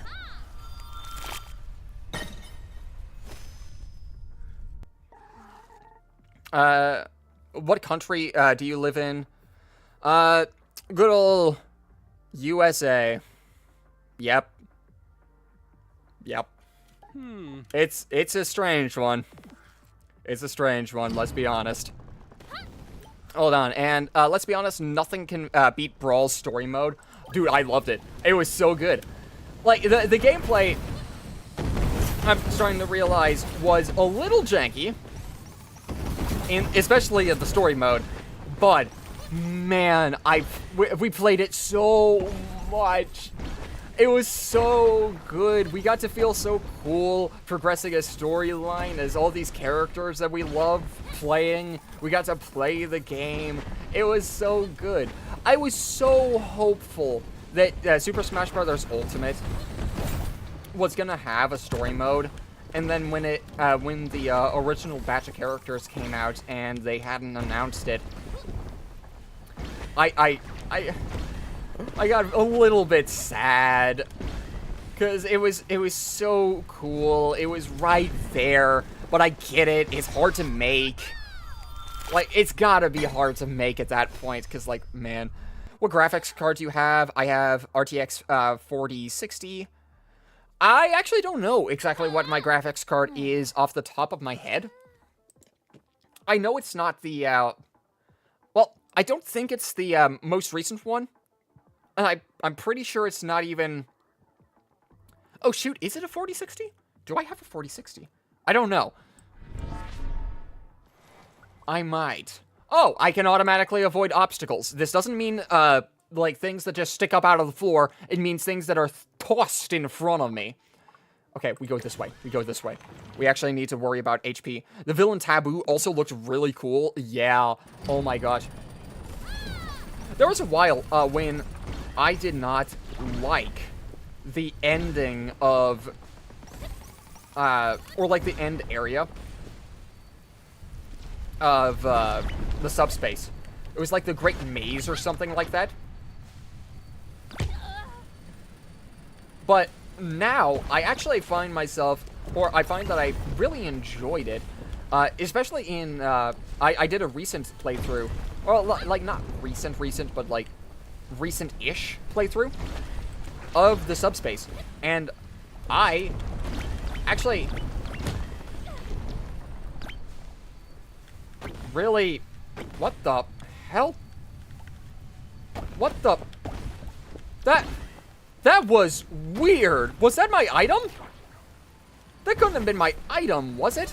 There's no way that was my item. Maybe it was. Did I accidentally activate my item? Oh, great. All right.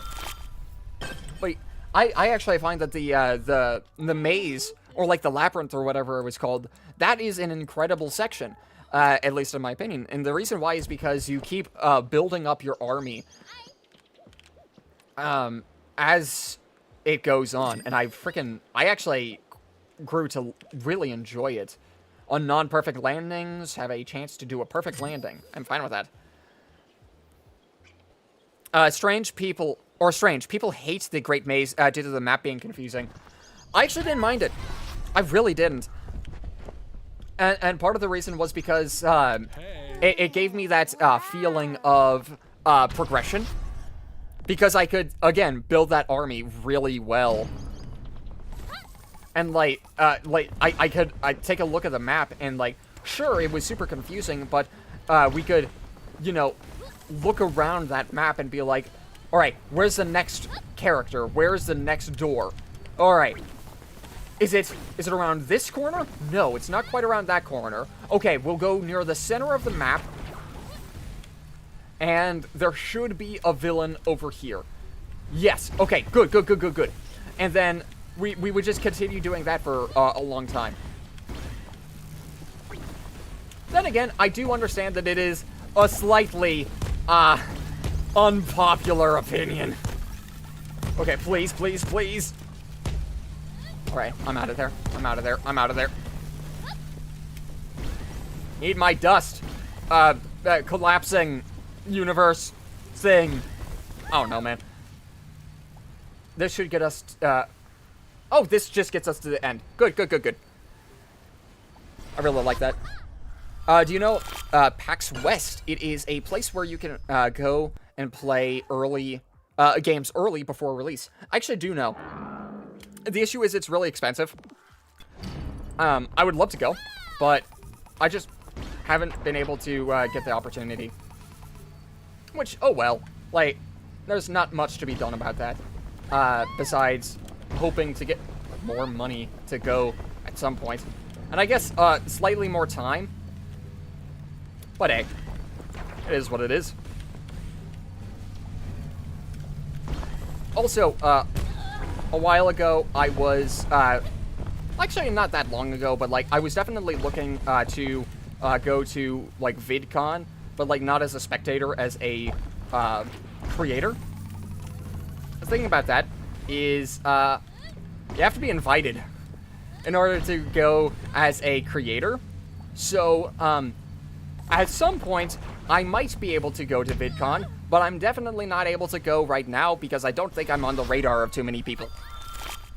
I love how Sonic just showed up at the end and dunked on Taboo and his giant goth rainbow angel wings. Dude, alright, there's actually a story behind that. I think that there's a story behind this. What happened is Sonic was not supposed to be in the game. It wasn't supposed to be in the game. It was a last-minute addition, which apparently they had a lot of in this game. They had a last-minute addition. So they tossed him in, but they realized that they didn't have anything for him to do in that story mode. So they tossed him in at the end of the entire thing. So they could give him something to do, I guess. And I guess, like, it was cool. It was really cool, man. But I wish we could have seen more of them. What do we got? I only went to PAX West just to play Sonic and Shadow Generation. You can tell that I am a Sonic fan. I am also a Sonic fan, but of a probably lesser degree than you are. Dude, I freaking love Sonic. It's freaking cool. You have no idea how happy I was when I went to watch Sonic 3, and it was actually just a good movie. Like, that was crazy to me, because it would have been so easy to just make it a bad movie and just call it quits. But no, they actually cared and made it something worth watching for even people that might not have a full understanding of who the character is. Like, it's freaking awesome. But yeah. My brother, he's a big Sonic fan as well.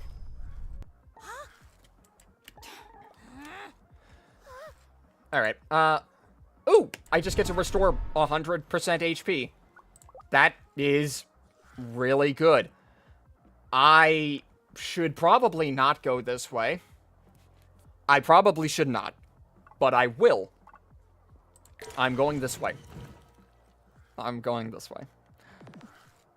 Shadow looks like an emo hedgehog. Fair enough. Fair enough. Oh, like, especially in the new one. Doesn't he grow wings? Isn't that a thing that he has? Which is super interesting. My question is how the hell did he survive subspace by himself and didn't get caught and turned into a trophy by Subspace Army?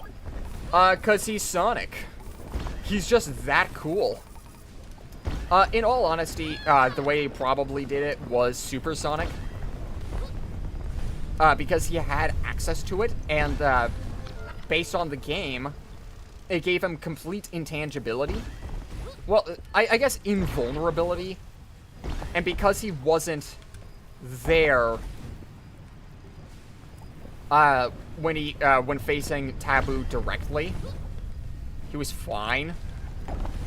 Also, I guess you have to consider the following. Sonic's fast. Like, he's really fast. Would they even be able to catch him? He has wings in the new game. Yeah. Okay, that's what I thought. Okay. How does this go? This final area is going to be a pain. It's going to be a huge pain. Oh, I really would have enjoyed having that. Alright, that's fine. That's fine. We're getting really close to the end. Really close to the end. I'm pretty sure all I have to do is beat this area, and then we go to a shop, and then we go to the final boss. And you'll see what the final boss is. It's freaking nuts. It is nuts. And let's just say if we lose, dire consequences are ahead. Okay.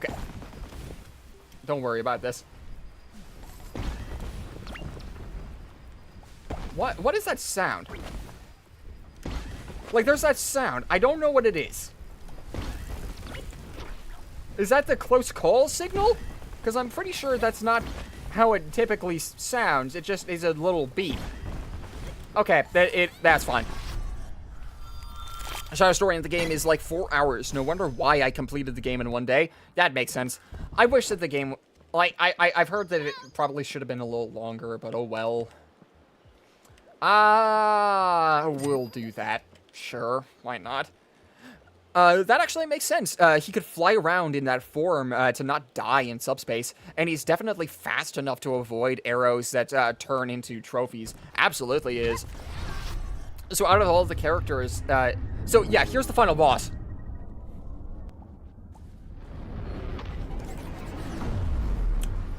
So, we have to disconnect this machine from everything.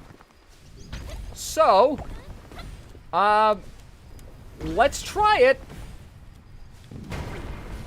Honestly, I'm not sure if I'm gonna be able to do it. But hey, may as well give it a shot. Okay. I think that there was a thing back over here. Yes, there's a thing back over here. Then then there's one back here. I can just go in this opposite. I can go in this other direction. That's actually fine for me. I'd prefer it if I didn't have to use my other item, because it completely destroys my my turning ability. What do I do here? I don't think I can get out of here. Oh, shoot. Please? Okay, good. Fine! I have to use the item, using item. Let me, oh no! Okay, that's unfortunate. Why does that look kind of like Brainiac's ship from DC? What strings and stuff, with the strings and stuff especially? Yeah, it kind of does. This is, the machine, and I guess slight spoilers, but, well, I guess we've already hit the spoiler territory. We're playing the game.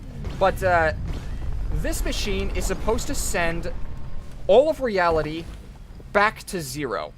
So it's supposed to reset the entire universe to prevent the universe from being destroyed or, like, utterly collapsed. We're attempting to stop this because we believe that there is something beyond the nothingness. Dang it!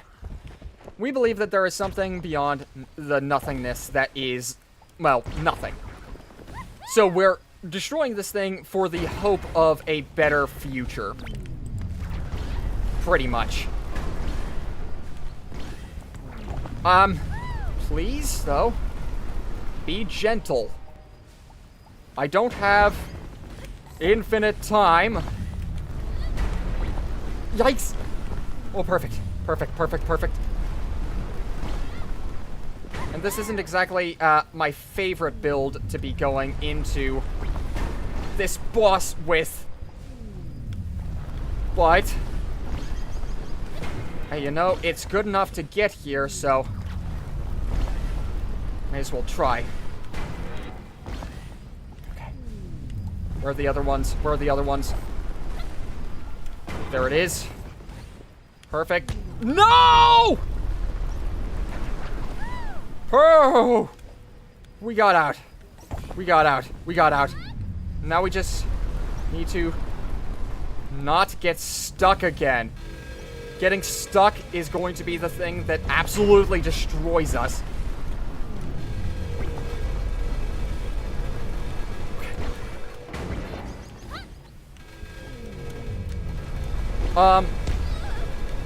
Well, shoot. Okay. The ship is literally trying to divide by zero? Yeah, it is.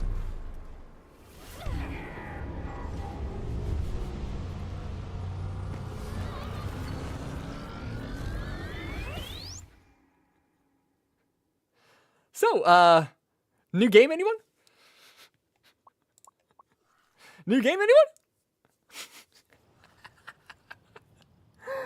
This is the most clever thing in the entire game.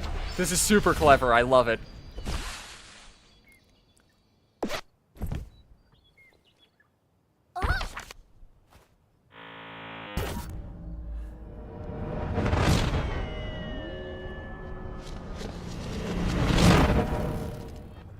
Dude.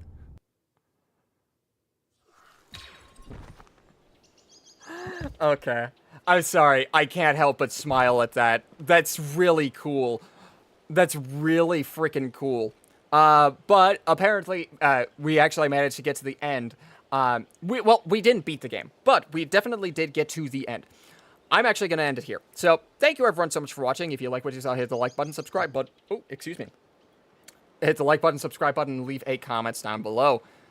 I love this game. Wait, so you have to start a new game when you lost all your hearts? Actually, no. The game just makes you think that you have to start a new game. The first time I made it to that section and I lost my mind. I thought that I had lost all my progress and that I was going to have to do everything over again. I hit the new game button, saw that, and it was amazing. Oh my gosh. I love when the gameplay is able to integrate into the story. Yeah, it's so fun. That's the best. If you're able to do that, that's amazing. But again, thank you everyone so much for watching. I guess I'll catch you in the next stream. Hopefully I'll be able to stream this, well, Sunday for me, maybe different day for you guys. I have no idea. Again, thanks for watching, and as always, I'll catch you in the next episode. So goodbye!